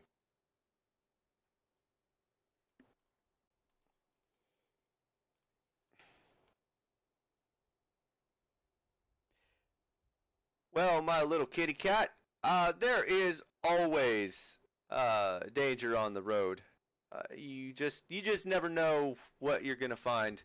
Um, it could be um, gorillas. It could be bandits. It could be flying wyverns. Uh, you just never know. Newman is very normally tall. He's about 6'1" as a human. He's a very average, little portly-ish human male. Looks to be in about his 50s or 60s.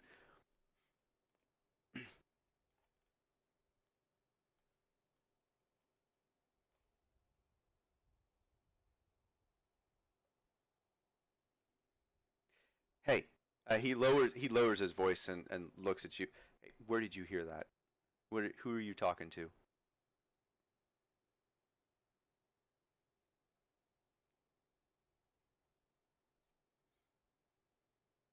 Hmm. Well, from what I understand, Karth and Sinhale are basically on the brink of war, and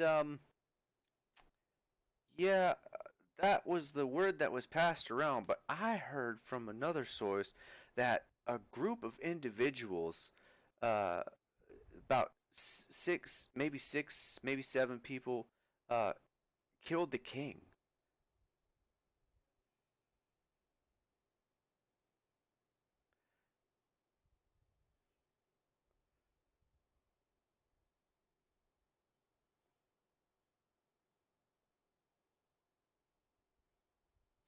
Well, the first part's what Karth is propagating out, but rumor has it from some of the locals that uh, there were some people who saw the king get assassinated, and they said that the guards grabbed seven people ish from the crowd, maybe six. It was hard to tell uh, from the crowd during the scuffle. But they almost immediately turned and said that Sinhale were behind the whole attack.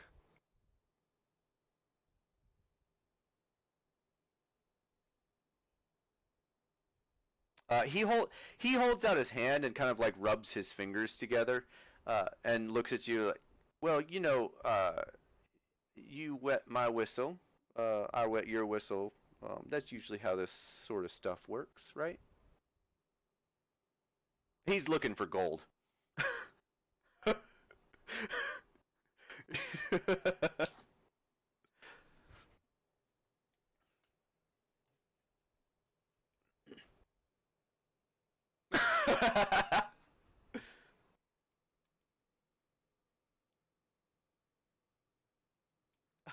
Friends, huh? Oh, we are friends already. Well, a friend of a friend deserves a favor every once in a while, eh?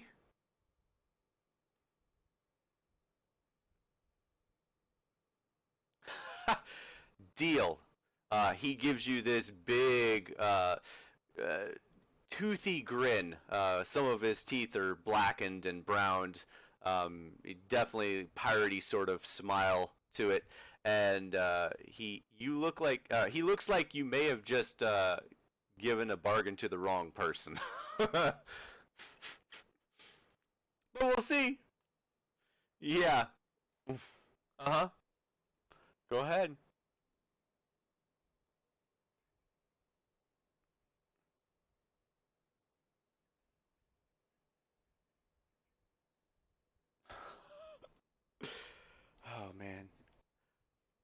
Well, now now that you mention it, you see him start to think, and he's looking like he's trying to recollect. And you see his eyes kind of glaze over the lot of you. Do you guys start heading away?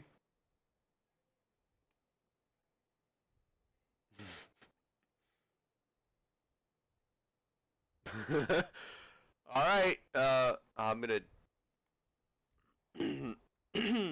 Gotcha. All right. Uh, hang on. I'm making a note of this guy.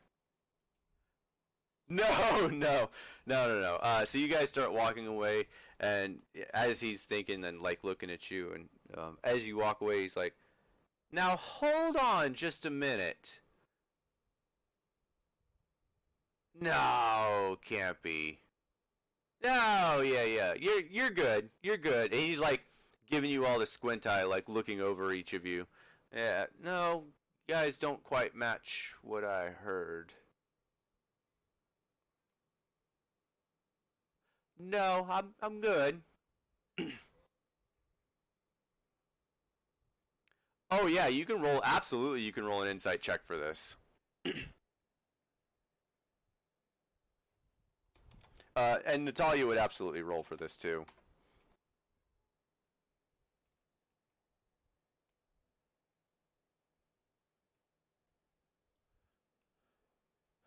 Yeah, insight check. So exclamation C. Plus 4, 18.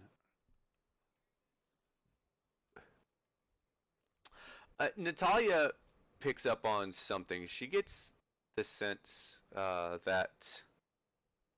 So Natalia kind of like turns to the lot of you, and she quietly signs to you, Zoc. Um, I think he knows more than he's letting on.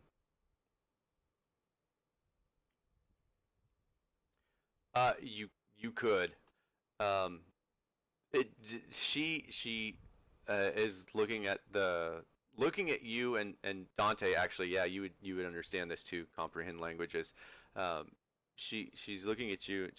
I I don't know. He's not been aggressive yet, but I'm not sure what his intents are. I say we let this play out. Maybe we get more information.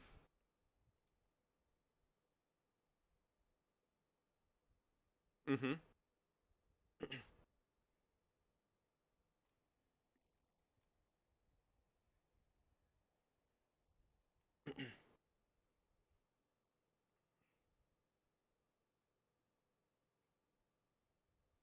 Yeah, you guys are walking away. Yeah, you guys are walking away. He was kind of like looking at you and like uh, thinking. It's like he said it out loud. No, you guys don't match what I'm thinking. What I've heard and seen. Um, and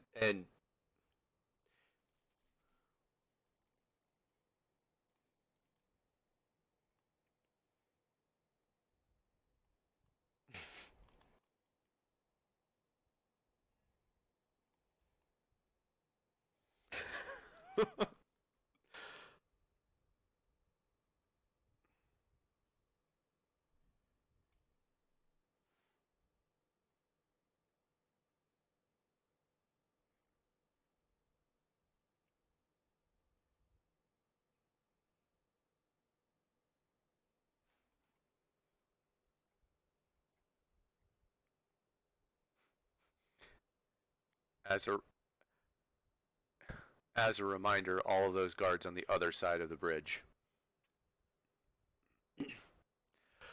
Okay.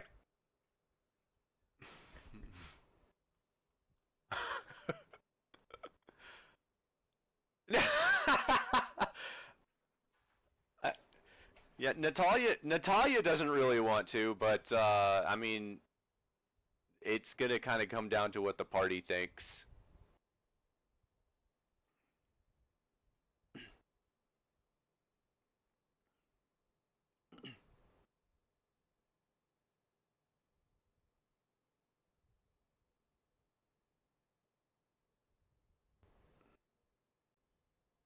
Yeah, he's being quiet from everyone else. Go ahead, Luno.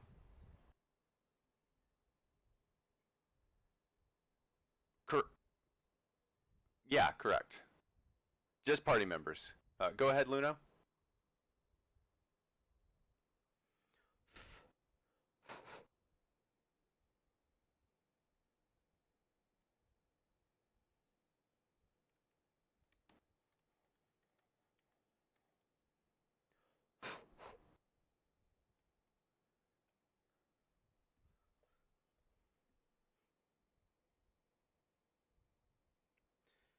She she looks disappointed, kind of in the lot of you, but sighs and signs. Yeah, I know. Uh, Go ahead, Vid. You would, yeah, you would catch some of this conversation. Yeah, not, yeah, not,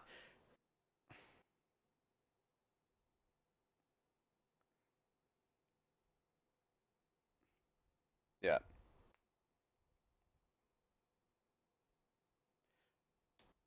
Bear,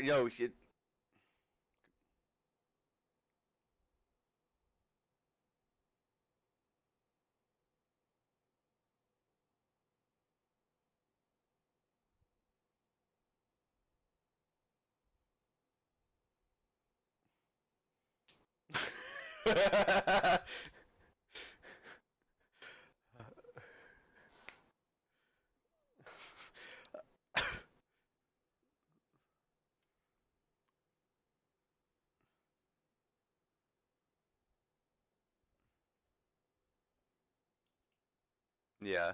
Uh,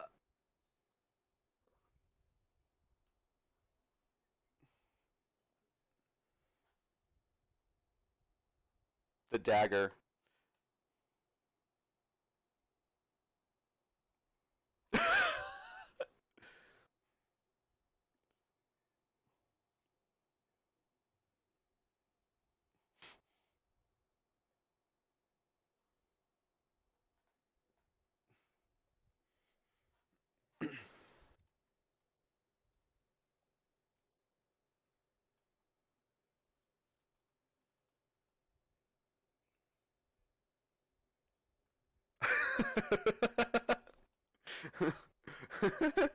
Uh-huh. Yeah, yeah, you could do that. Zoc, what do you say about this?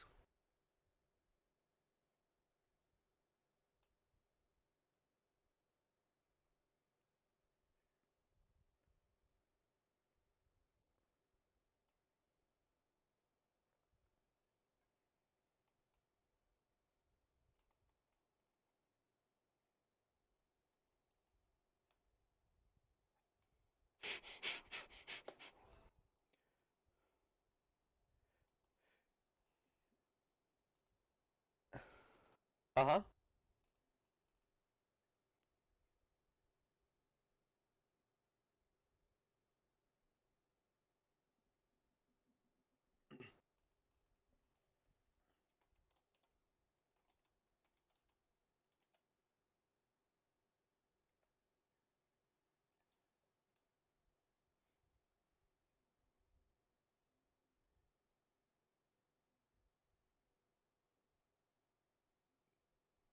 Yeah, absolutely.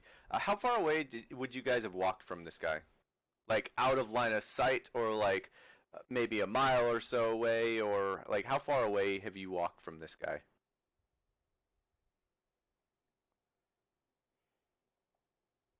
Okay. Okay.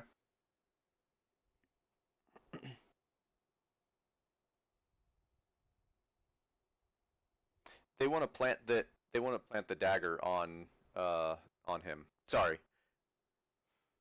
Y- Yeah.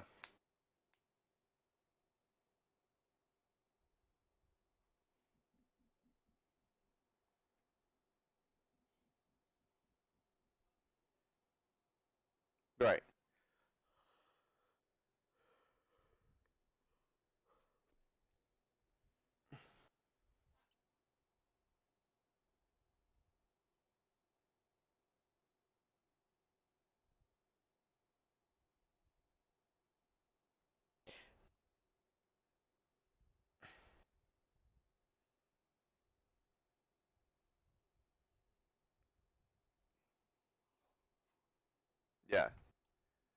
Natalia, yeah, yeah.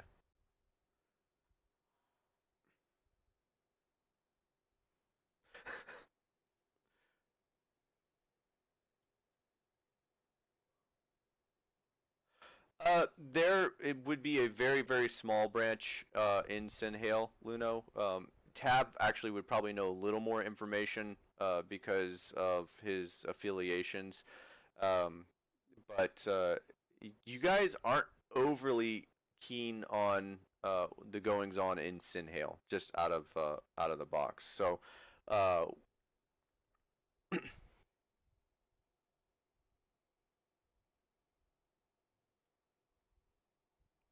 correct. Yeah, you would have a bit of your guild there, just like uh, Tav.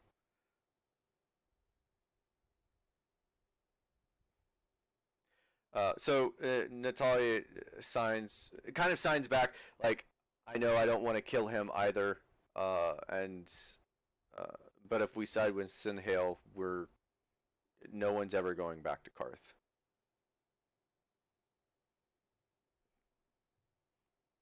Right, at the very least.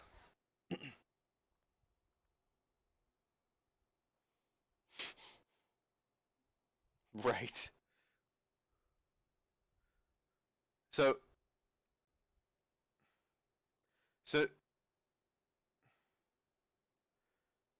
yeah, Natalia stops everyone and just kind of looks around and signs to you, Zoc and Dante, and looking at everyone. Okay, so what's the plan? What are we gonna do about this? And we'll start with Barry. So Barry, you go first. What do you want to do about this? Yeah, that's essentially what it's going to boil down to.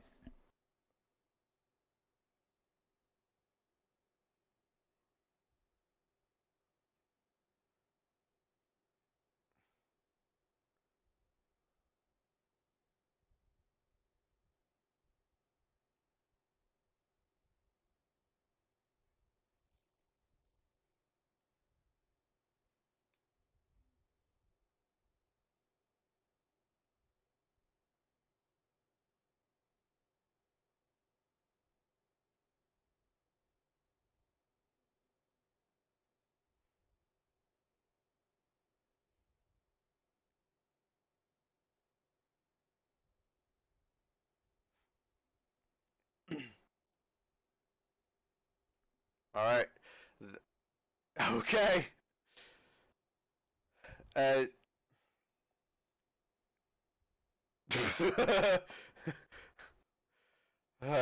she face palms, like rubbing her forehead. Yeah, I know. And I need everyone to make me a perception check.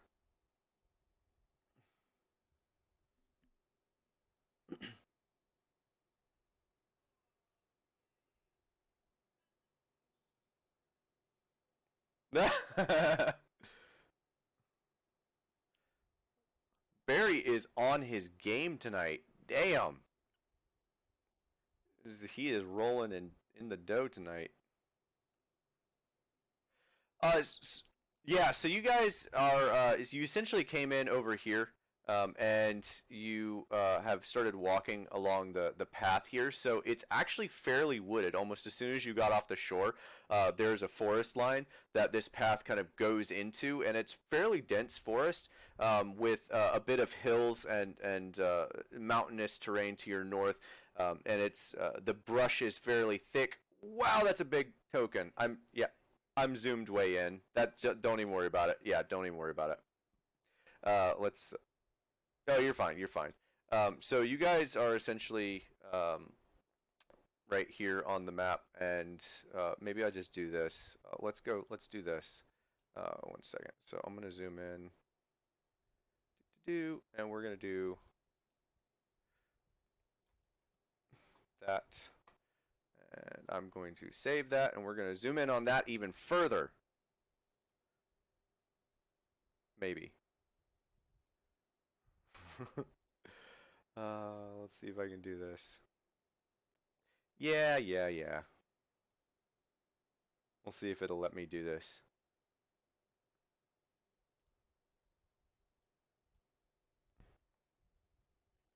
Yeah, so you guys came in like over here, and yeah, when you just go around killing everyone. So you guys came in over here. This is the dock and stuff, and you would have started walking away into the forest line. So if you see, there's like pine trees and hills, and it's actually a fairly thick forest. The brush is actually fairly thick. If you were to walk off to the edges, you could potentially hide fairly easily in the forest, if that was the case. But the road itself is a dirt road away from this bridge, and you can see that the path kind of traipses into the forest itself and disappears into darkness. It's fairly dark. The forest is very thick. So that's what you see around you right now. Plus, it's like 9 p.m., so it's already getting dark.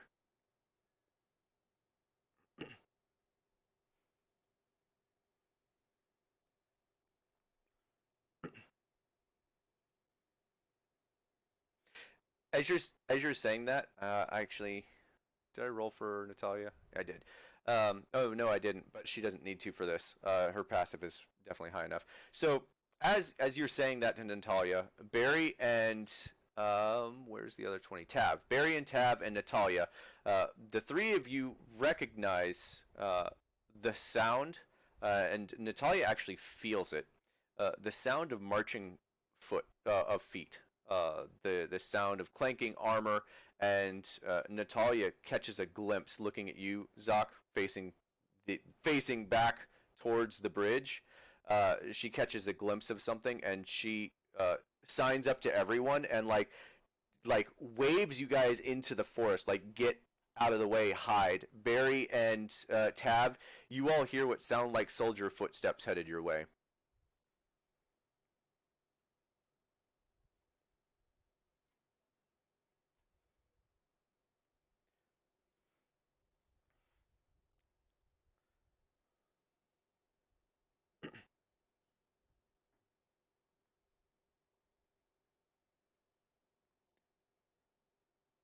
Yes. Newman Newman went to go talk to the guards, and apparently he told them about you all, and they are headed this way. He's ran. Yeah, he ran.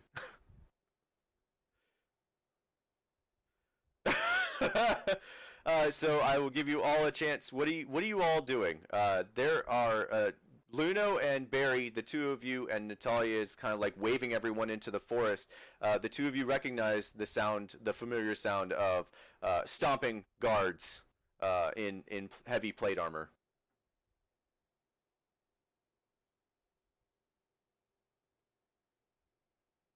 Okay. Yeah, you can. If you want to hide, yeah, if you want to hide, okay, yeah, you can do that with your feature. That's fine. Uh, yeah, Barry, if you want to hide in a tree, I'm gonna need you to make me an athletics or acrobatics, either one, uh, to climb the tree first, and then you'll roll a stealth check. So everyone who's hiding, make me a stealth check.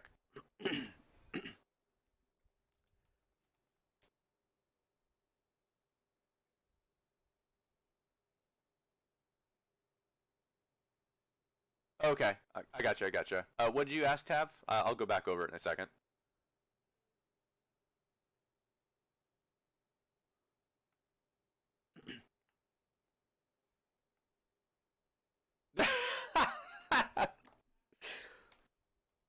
Okay, that's fine. So Vid, basically, Barry and Tav and Natalia. Natalia didn't hear so much as see through what's coming. A group of armed guards is headed your way, basically because and Brett saw that Newman ratted you all out to the guards on the other side of the bridge.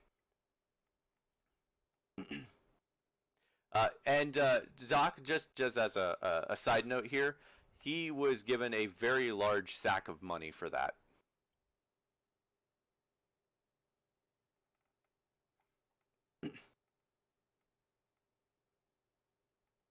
Uh, I need you to make me a stealth check first if you're gonna do that. Cause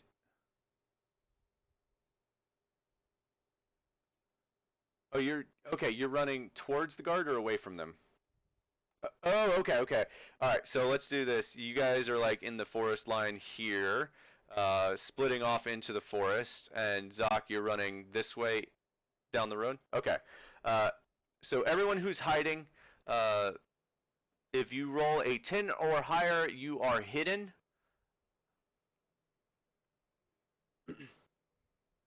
Yeah, there are hills here. You could turn yourself into a rock for sure.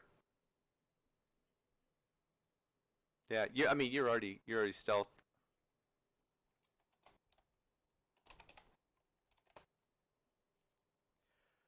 That's good because Natalia's making a hell of a lot of noise trying to hide. Oh, I'm sorry, that's with disadvantage. 1 second.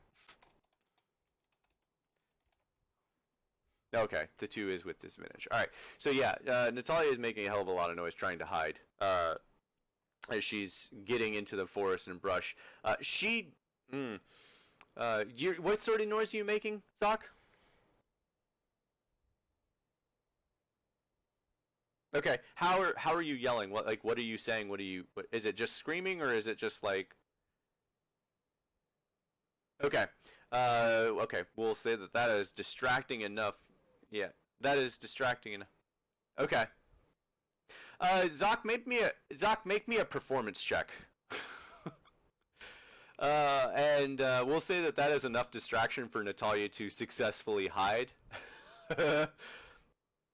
Yeah, it is good enough.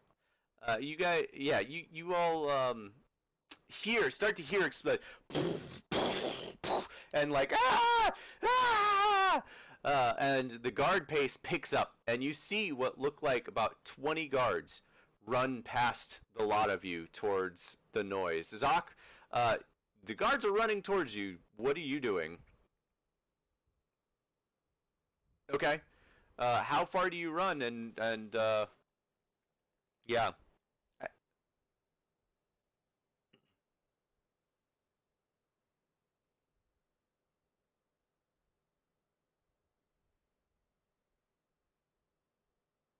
Okay.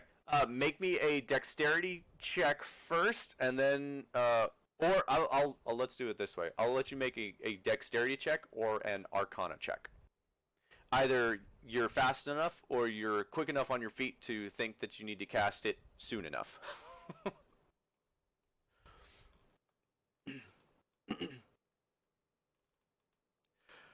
Oh yikes! All right, yeah. So you're running down the road, and you realize that they are catching up. So you do not make it like 100 feet. You make it like 50 feet before you feel like they're catching up to you.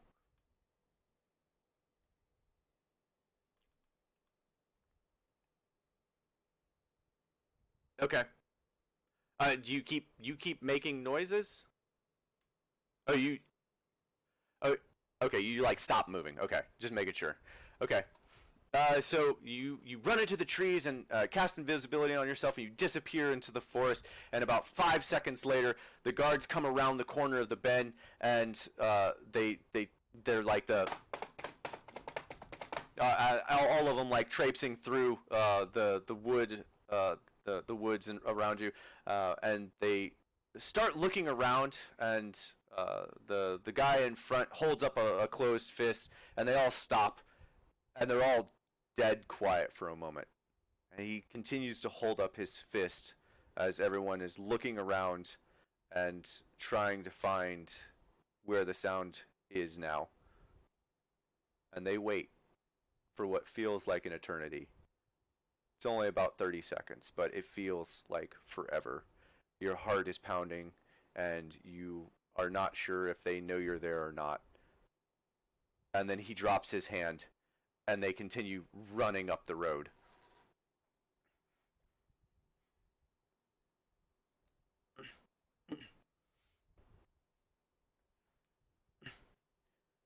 He would not. No. Bread flies back to where everyone's at, and Bread doesn't see anyone. They're all hiding in the woods.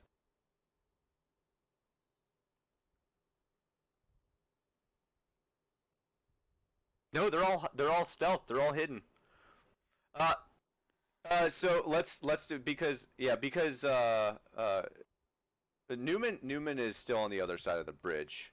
He never walked back across. Um, I will say this: if you're looking for your other companions, you do spot you do spot someone.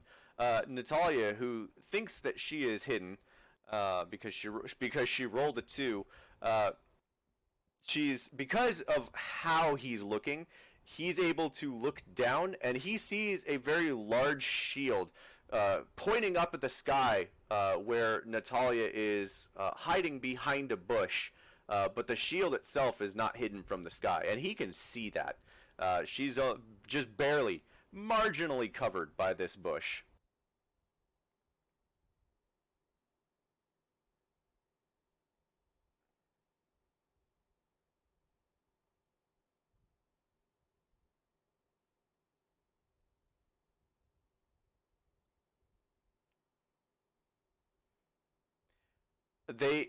Natalia doesn't move.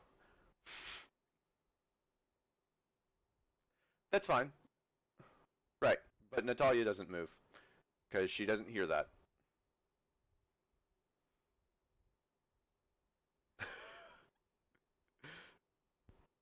Luckily, she's not hidden very well. Is anyone else moving when you hear Zock's voice saying it's clear?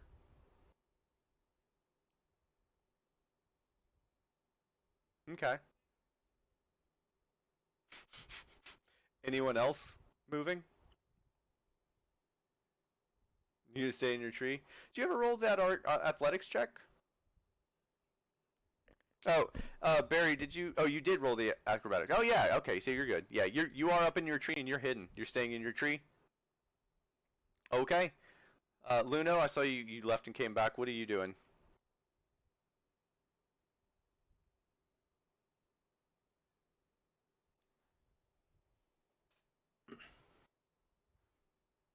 Okay. You could see what looked like about 20 footprints, separate footprints in the road, tracking to the northeast, and you don't hear the guards currently.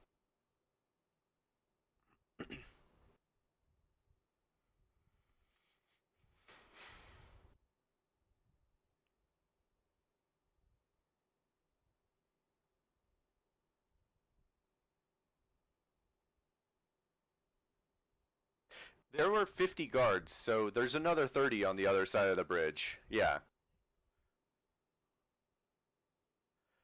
I don't know if he told you how many. Let's ask. Well, let's ask Zoc. Zoc, would you have told them how many guards were on the other side? Okay. All right. So yeah, then Luna, you'd know that there's another 30 guards on the other side.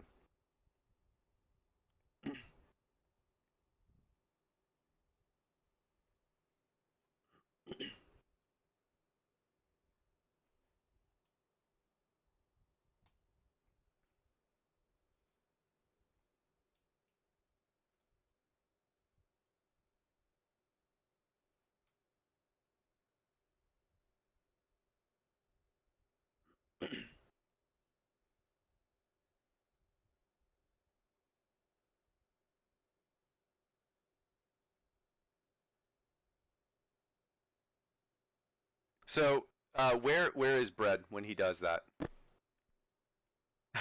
Okay.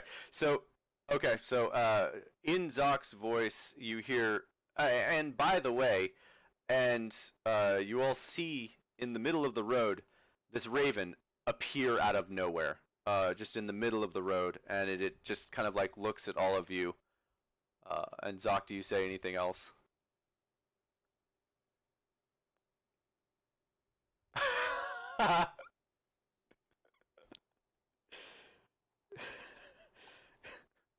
I feel like Bread's like ah.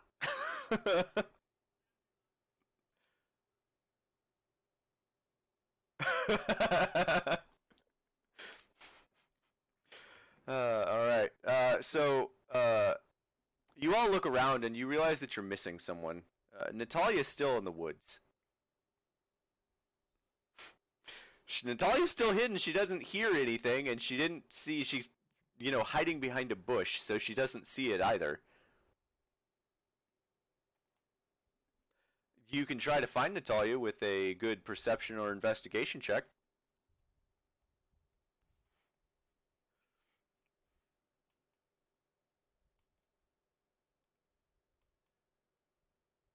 Okay.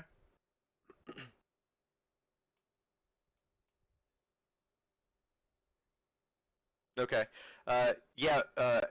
Vid, you see the raven take off and come up and fly into the woods, and you kind of like make your way over in that same direction, and you see this raven standing on top of what looks like standing behind of a bush, like floating in midair, not flapping its wings. And then all of a sudden, there's like a shake in the bush, and the raven like flies up, and you see a bit of the shield of Natalia behind the bush. And Natalia kind of like pokes her head up and looks at you and like, oh, okay, it's just you. And she gets up and follows you back to the rest of the group.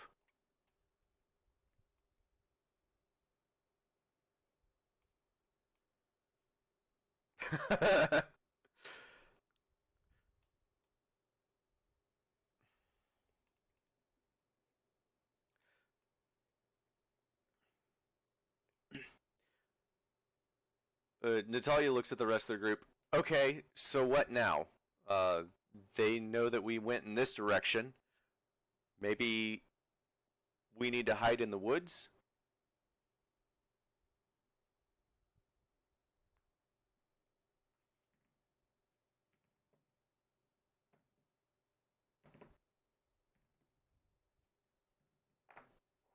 Right. Yep. Yep. So he would say that. The Raven would just say that. Yeah, maybe for now.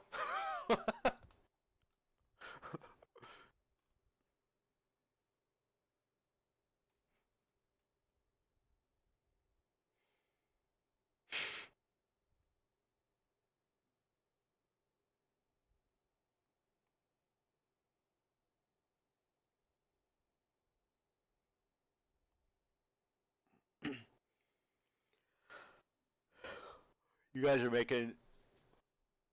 Go. Go ahead.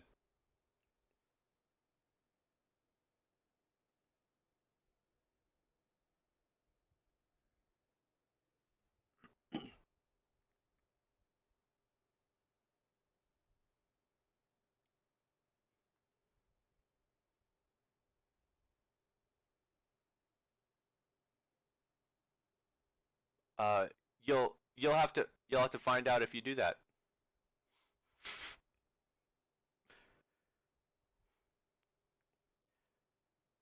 Yeah, I mean, you guys, it would definitely be harder to find you all, just in general, being in the woods and not on the path. It will be slower because you are not on a path, and it will be technically difficult terrain, so it will be much slower to travel through the forest, but it will be safer-ish to travel through the forest. Um, Zach, you hear the guards starting to come back.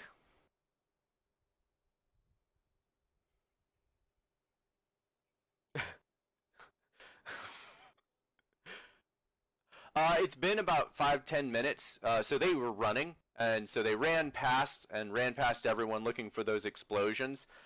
Didn't find anything and didn't hear any more explosions, and now they're running back.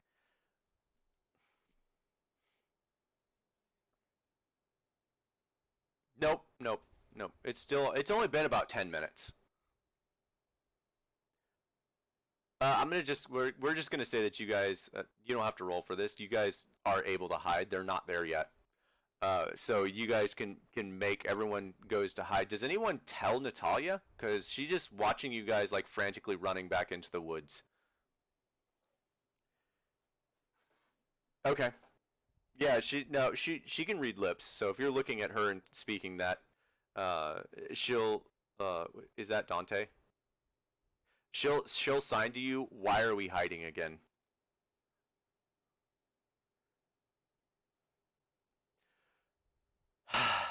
Yeah, she another big sigh and she like goes back into the woods.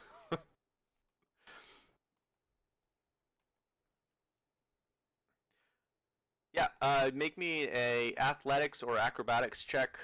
You can make this with advantage because you have claws. Um, yep, you get one more roll for acrobatics.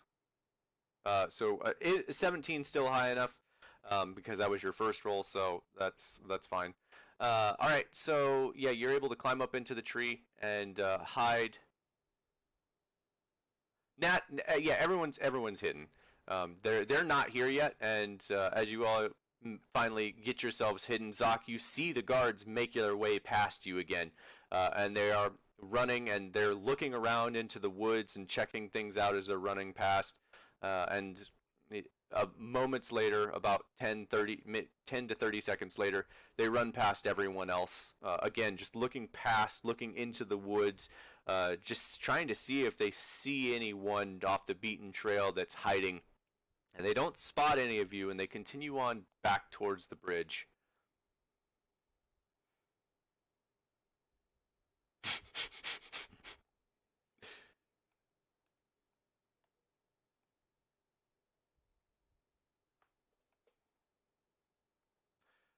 Do you guys had uh,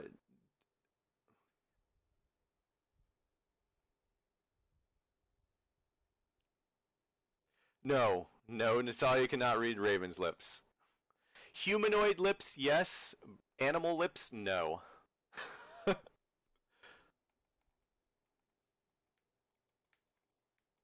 Oh yeah, he could write on the ground something, but it would take him a while.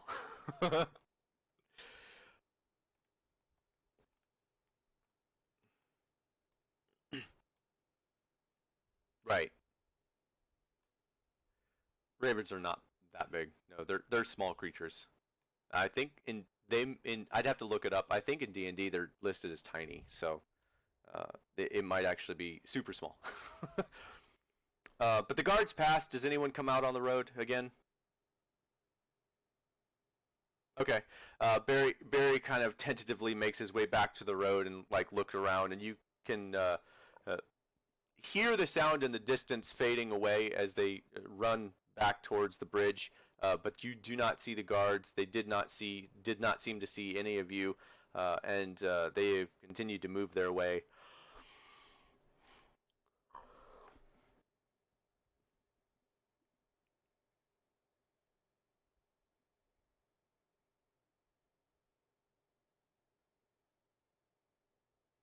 You don't see anything else.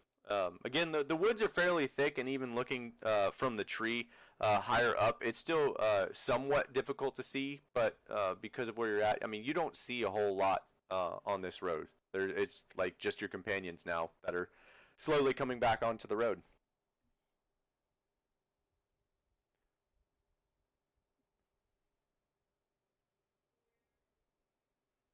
Okay.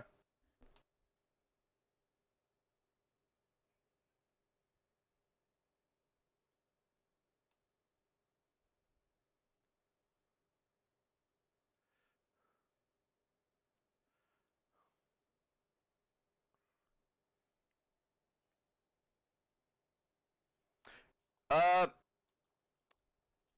so Tav, if you ask this to the group, I can let some other people know.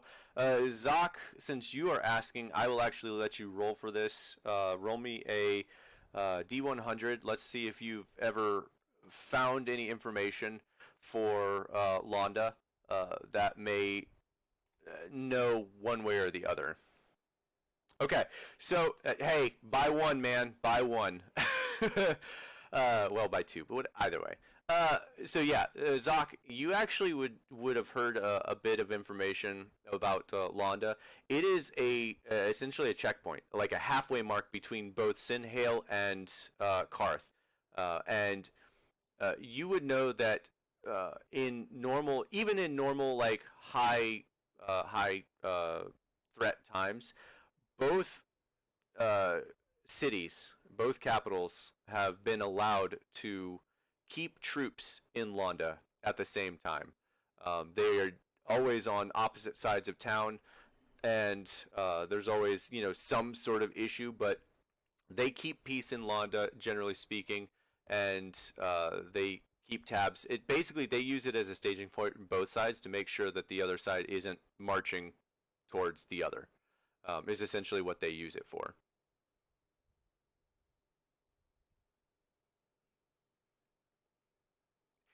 Basically, yeah. It's if I was to go back to the map. In fact, I can do this.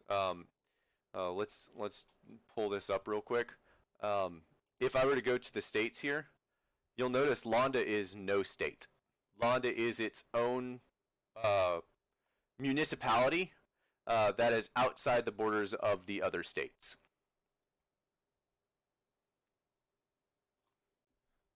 Yeah, it's basically a neutral zone.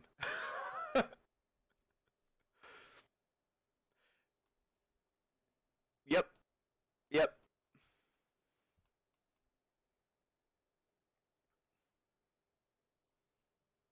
yep. Yeah. Natalia agrees with that. Um, and uh, just looks as everyone's coming out to the group. Zoc, have you made your way back? Okay.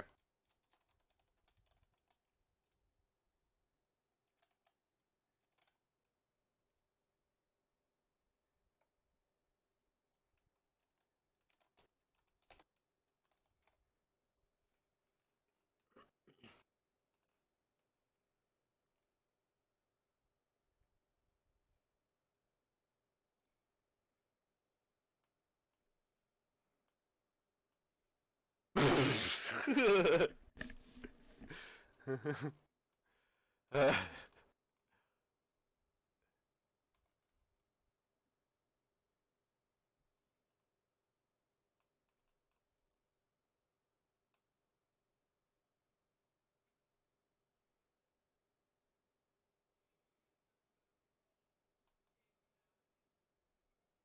oh, oh no. Natalia has a sword. Natalia is her sword is pointing down into the ground, and she is just shaking her head right now. Yes. Yeah. Hey, welcome back. Okay.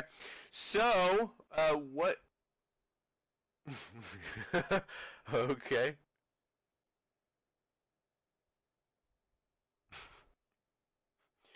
Oh god. Oh, he's got a robe. Robe, not a rope.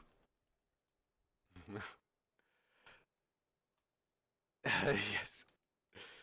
All right. Dante, do you hand him a robe? Dante hands you a robe that is about 4 feet long and covers two-thirds of your body.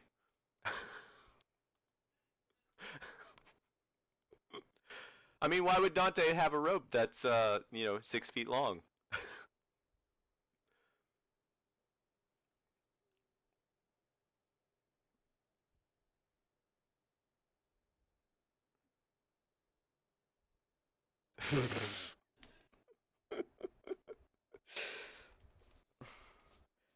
I think for right now, robe is going to cover you enough. It's going to look a little weird, but it will at least hide some of your features.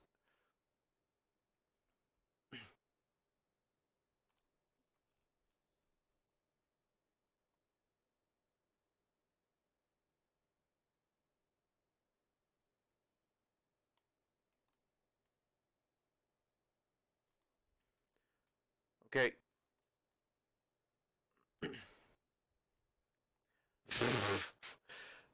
Of course, this is Zoc and not Piggy speaking.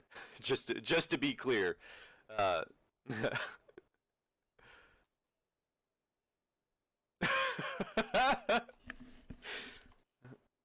yeah. All right. So, is your everyone deciding you guys want to head to Londa? Okay. Natalia's kind of looking around Yeah, Natalia's kind of looking around and like signing at Dante, like, okay, so what's the plan here?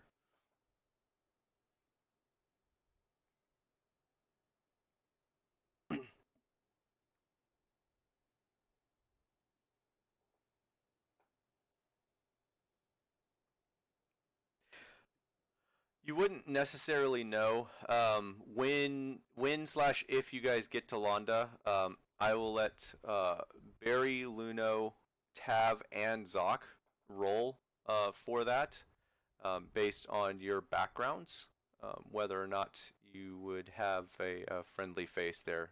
In fact, actually, Natalia will get to roll too because she is a mercenary. Yeah, not yet.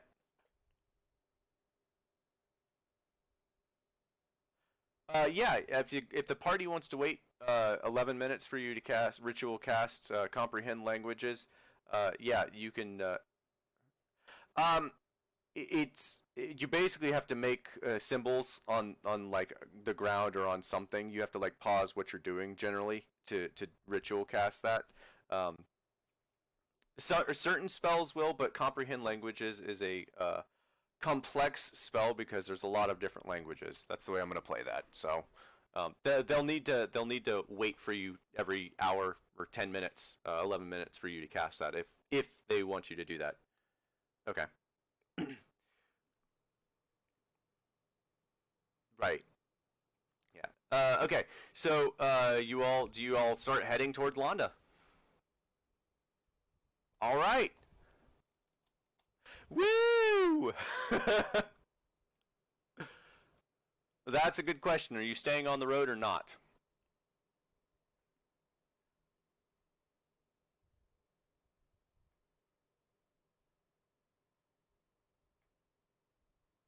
Okay.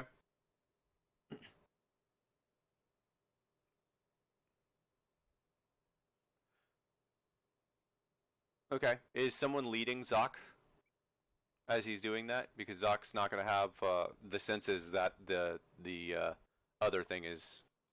Yeah. Yeah. Basically.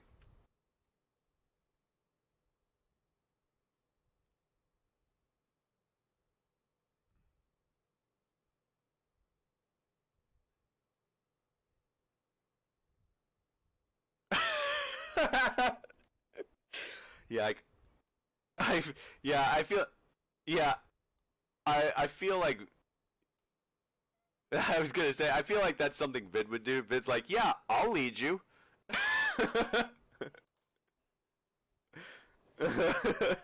All right. So, Barry, are you carrying Zoc? Okay. All right. So the seven of you make your way along the road. Zoc, using your familiar, flying about 300 yards, feet in front of everyone, keeping tabs on where you're going, and we're gonna kind of montage this a little bit. I'm assuming you guys don't stop at that checkpoint now that he told you about. Okay, so you guys continue on, and I am going to keep this map up, but I don't think I can actually draw on it. So you guys make your way up the path and along in through the woods, and finally you make your way out of the woods, and it opens up into like a grassy plain, and you can kind of see for about 2 or 3 miles. It's like flat land for basically as far as the eye can see, and way out in the distance you think you may see like a small river or something. And as you continue on, uh, Zoc, your familiar, does in fact see the river, does see that little shack that Newman told you about, off the beaten path, about 30 or 40 yards. There's a small, like, 10 by 10 shack with a little bit of smoke coming out of the smokestack. Looks like someone's probably there, but you guys decide to continue on. So you all make your way to the river, and this path does follow the river on the west side, northwest side of the river, for several miles. It takes. I'm montaging this, and I'm just kind of describing. It's going to take you like 4 or 5 days to make it to Londa. Yeah, everyone gets your long rest. You all get to recover everything, and I'm gonna just continue describing your uneventful trip to Londa at this point, where you guys pass this river, make your way back through the grassy plains. This path does go along into high tall grass that's up to like 5 feet tall. And as you walk through, you like lose sight of anything below 5 feet if you walk into the grass. But the path itself, so the path itself is cut through the grass. Yeah. So you guys don't worry about that. You're on the path. The path goes through the grass, but everything on the sides of the grass are like 5 feet tall. Like think Jurassic Park with the raptors, where you literally can't see anything in the grass. It's all like neck height, and you do make your yeah. Thank you for specificity. You make your way through the grass, and there's a bit more hills and mountains, and you can see to your north, to your left side, way off in the distance, about 50 miles off, large mountain range strewn into the sky. Almost looks like clouds at certain points. Is very gray and white colored towards the tops, and they disappear into the clouds themselves. And you continue on the path and come upon what you think probably is another river, but it's hard to tell. It looks very similar to the one that you had been walking past, but much bigger. And you do finally, eventually, after I'm gonna say 5 days. It takes you a full 5 days to arrive at Londa, and just for simplicity's sake, we'll say you arrive at Londa at roughly 9:30 in the morning. Or let's say 9 in the morning. You guys arrive in Londa at 9 in the morning, and I'm going to switch back to this. Where is my map? Map. Gasp! I don't have it on here? It must have gotten removed somehow. That's weird. Alright, give me 1 second. Sorry about that.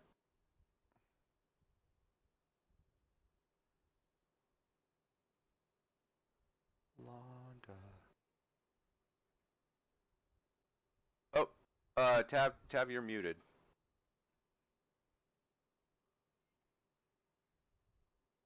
Yes, please.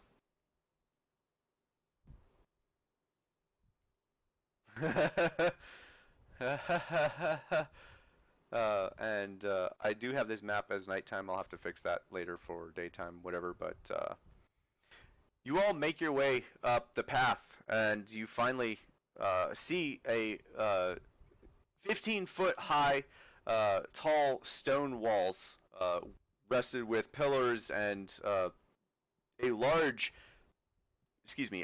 gate where the river seems to flow through, and the path goes over the bridge.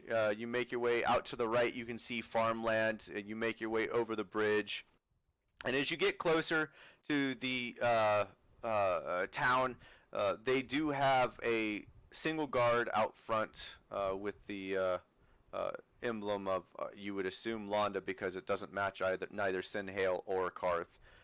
And as you make your way up to the city gates, the guard holds up a hand.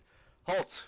Who are you? Why are you coming to Londa? What's your business here?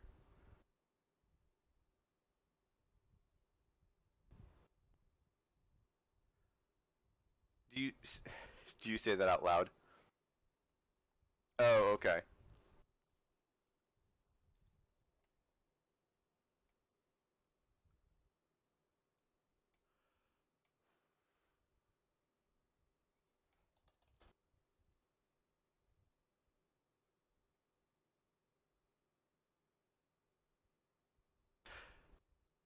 He glowers, squints his eyes a bit at all of you, kind of like sussing you out, and Natalia pulls her shield off her back and like pulls it out in front, and she signs at him.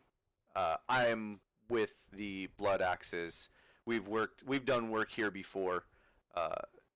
The town council will know of us, and he lets you all in.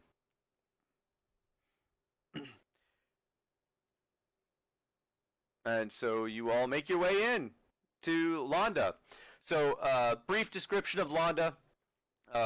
This town is a small town, roughly 500 people, and there is a large river that runs through it. Obviously, the city itself is actually a fairly tight-knit community. There are a few things that people are having issues with that you can find at the town council, and Natalia will be able to lead you all there, and knows of the town council members. And so it is roughly 9:30 in the morning, 9-ish in the morning, or somewhere around there. And you guys make your way into this small town where the roads are very well paved, everything is very well labeled, and you can refer to the legend there at the bottom for where to actually go. Natalia won't be able to tell you everywhere, but she can kind of lead you to the town council. You guys can ask questions, stuff like that. About 500. Yeah, it's not a large city. This is like more like a staging ground. The only reason it's built up this well is because both militaristic fashions have wrested this place at one time or another and have come to an agreement that they will both just be here.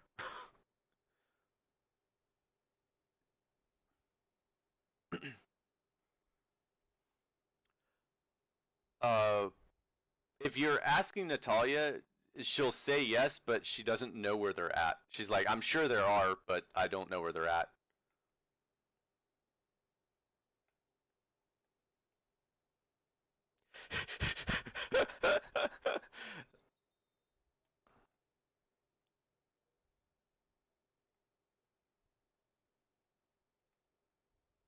Okay.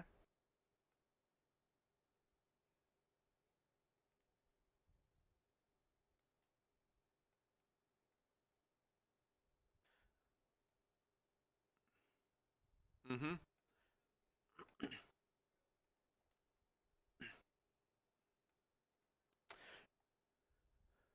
No, you did not. In fact, you didn't see any soldiers along the road. There were several bystanders that passed you, peasants with carts, people with, odds and ends, travelers, really, for the most part. Yeah. Yep, basically.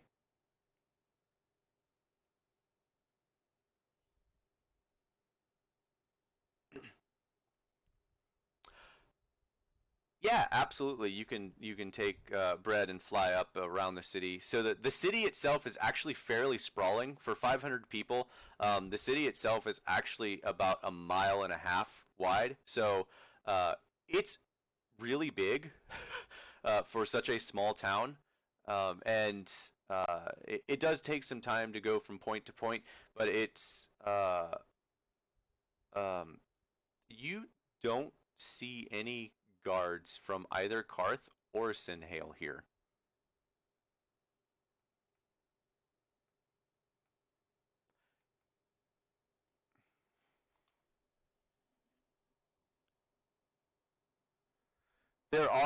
There is a small detachment, and I'll kind of circle it here. There's a small detachment of local guards here in Londa. They seem to be local to Londa on the left side here. They look to be training during the day, anyway. Yep. So, yeah. Uh, Zoc, Barry, Luno, and Tav, and I'm gonna roll for Natalia. Everyone, roll me. All of you, roll me a D100, 50 or higher, and your character will know possibly of somewhere to uh, exclamation R space 1D100. Oh, okay.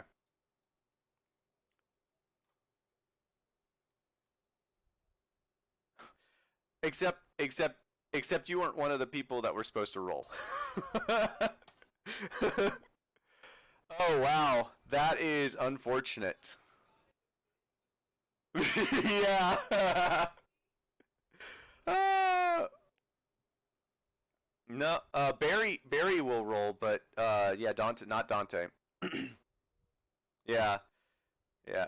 You know what? Shit. Go ahead. Roll, Dante. For shits and giggles. Everyone else has rolled. Why not? Vid, I would like for you to roll me. Yeah, Vid, I would like for you to roll me a second one. This is essentially with disadvantage.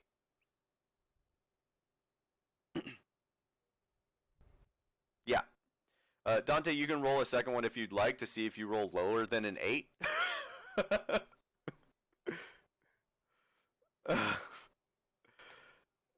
All right. The 45. Yeah, the 45 is your total. So, yeah. Oh, that's too bad. All right. So, yeah, you guys don't. No one knows of any safe place to hide in this city, like a underground sort of place to hide, which kind of makes sense because not a whole lot happens without someone knowing about it. uh, but you know, if you walk around and look around, you may be able to find like an inn or somewhere. Who's saying that? Yeah, go ahead.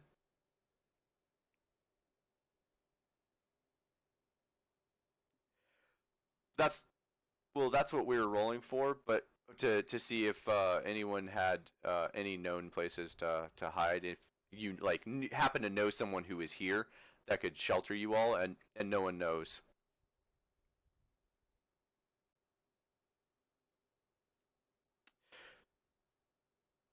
Um, I'm gonna say with the roles that you had, no.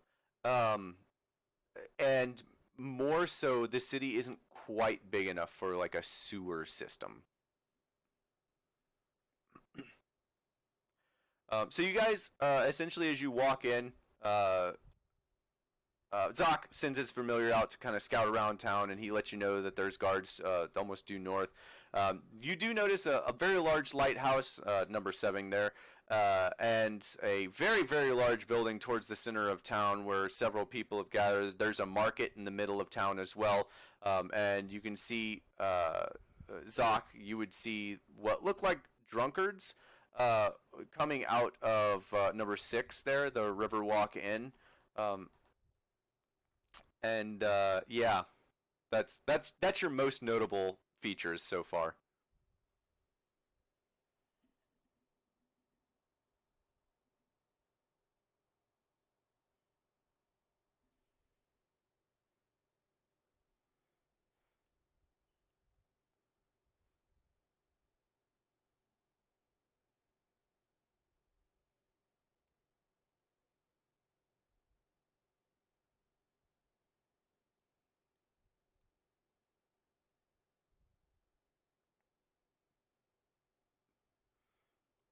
N- Natalia says sh- Natalia says she'll wait outside. She'll watch outside.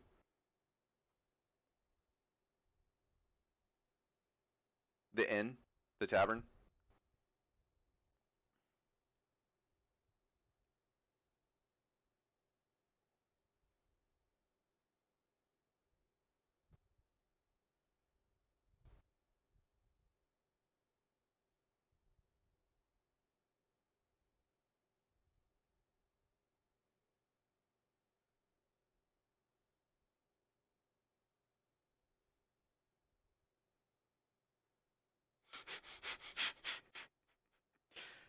So you turn yourself into a halfling right now.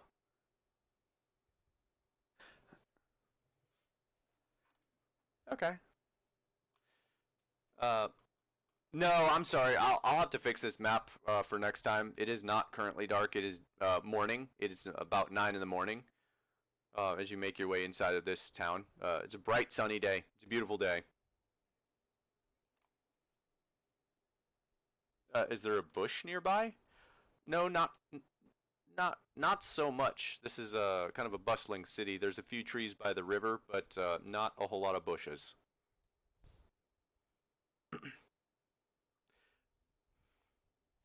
Okay. I mean, you tell me. How are you transforming?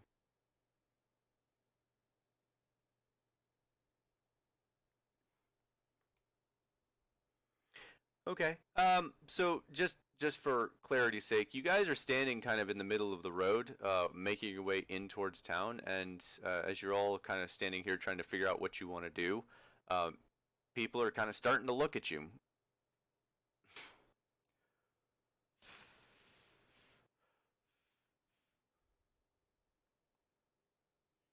Nope. Okay. That's fair. Do you? Uh, okay, that's fair. Are you guys starting to move anywhere? Okay. Okay. And just for clarity's sake, these alleys aren't really so much alleys as like kind of parts of people's backyards.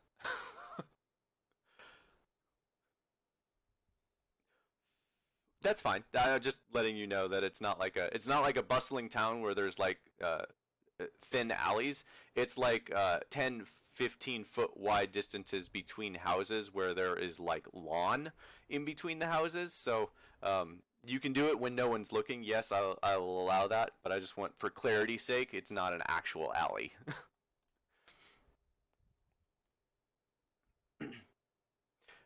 So where do you all head?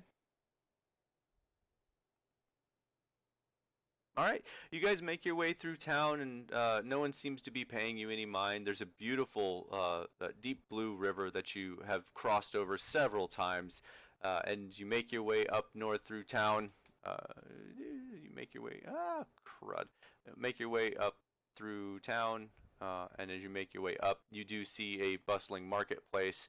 Quite a few vendors, a large well in the center of town. There's a massive maybe three-story tall building to your right, just before you make your way to the tavern, and you can see several people standing in front of what looks like maybe a job board, some sort of board that's displaying a whole bunch of stuff. There's several people looking over it, and you make your way over to the Riverwalk Inn, where just as like if you've ever been to like a beach, any sort of like facility on towards the beach, it's very much like there's gulls in the sky. You can hear the birds like ah, ah, ah, screaming overhead, and the patrons, a few of them have stumbled out. They definitely look, even in this early morning, intoxicated.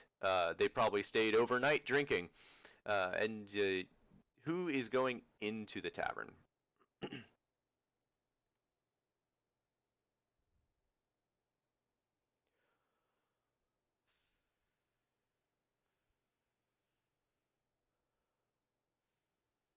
Okay, you're gonna go sell some stuff. Okay, that's fine.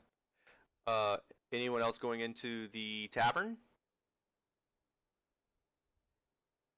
Okay, you can stay next to Natalia. That's fine. Natalia's staying outside too.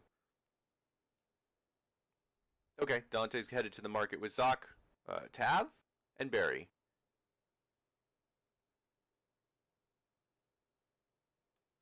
So Barry, what are you doing?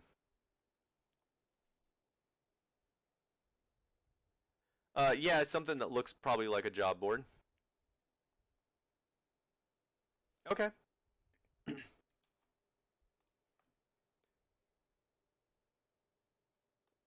Yeah. No, no, no. You can say something before you guys split off.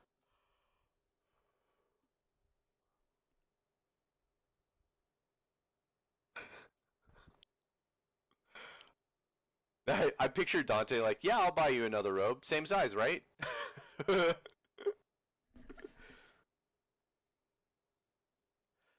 uh, yeah, Vid. Yeah, Vid. How tall are you? Oh, you're not that tall. Actually, that robe fits you fairly okay. uh, okay, okay. Maybe it's 6'5". That would be different. Okay.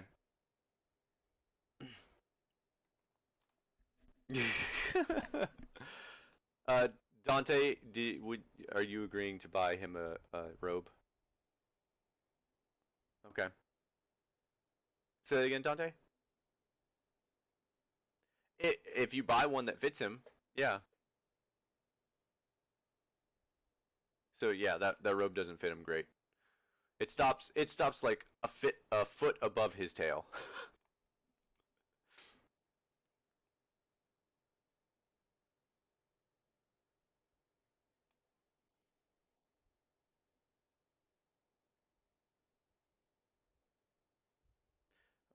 Okay. All right. And Barry heads over to the job board. So Tab, you're the last one. Where are you going? What are you doing? Just Luno, apparently. Okay. Brett is with Tav. Brett is. You made it clear Brett is no longer invisible. So there is a Raven. Where is the Raven on Tav?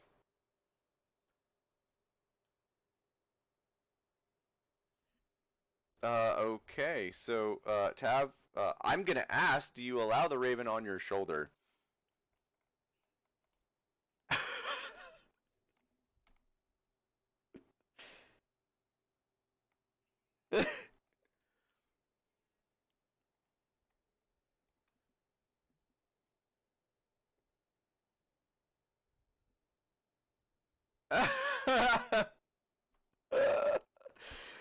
Oh, yes.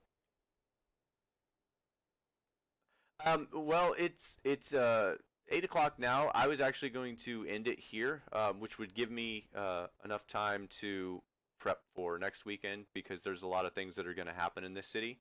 And I apologize. I had a very long week. Did not get a whole lot of chance to prep all of this, so I was going to end it here, um, and we can pick back up next week. Exactly. We get everyone back. I don't want Natalia to miss some of the stuff that's going to go on. And I'm sure I said Natalia stays outside. It's very possible that Natalia goes somewhere else, and I don't want Natalia to miss this goings on.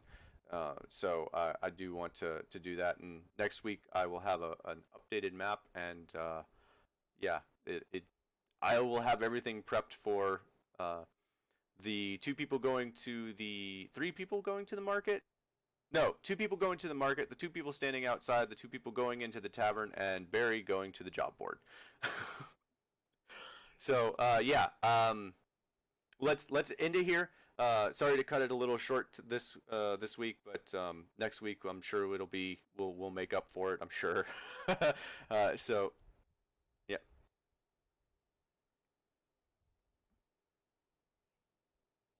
yeah, we're gonna table that for next week until Natalia comes back, so that everyone can kind of decide.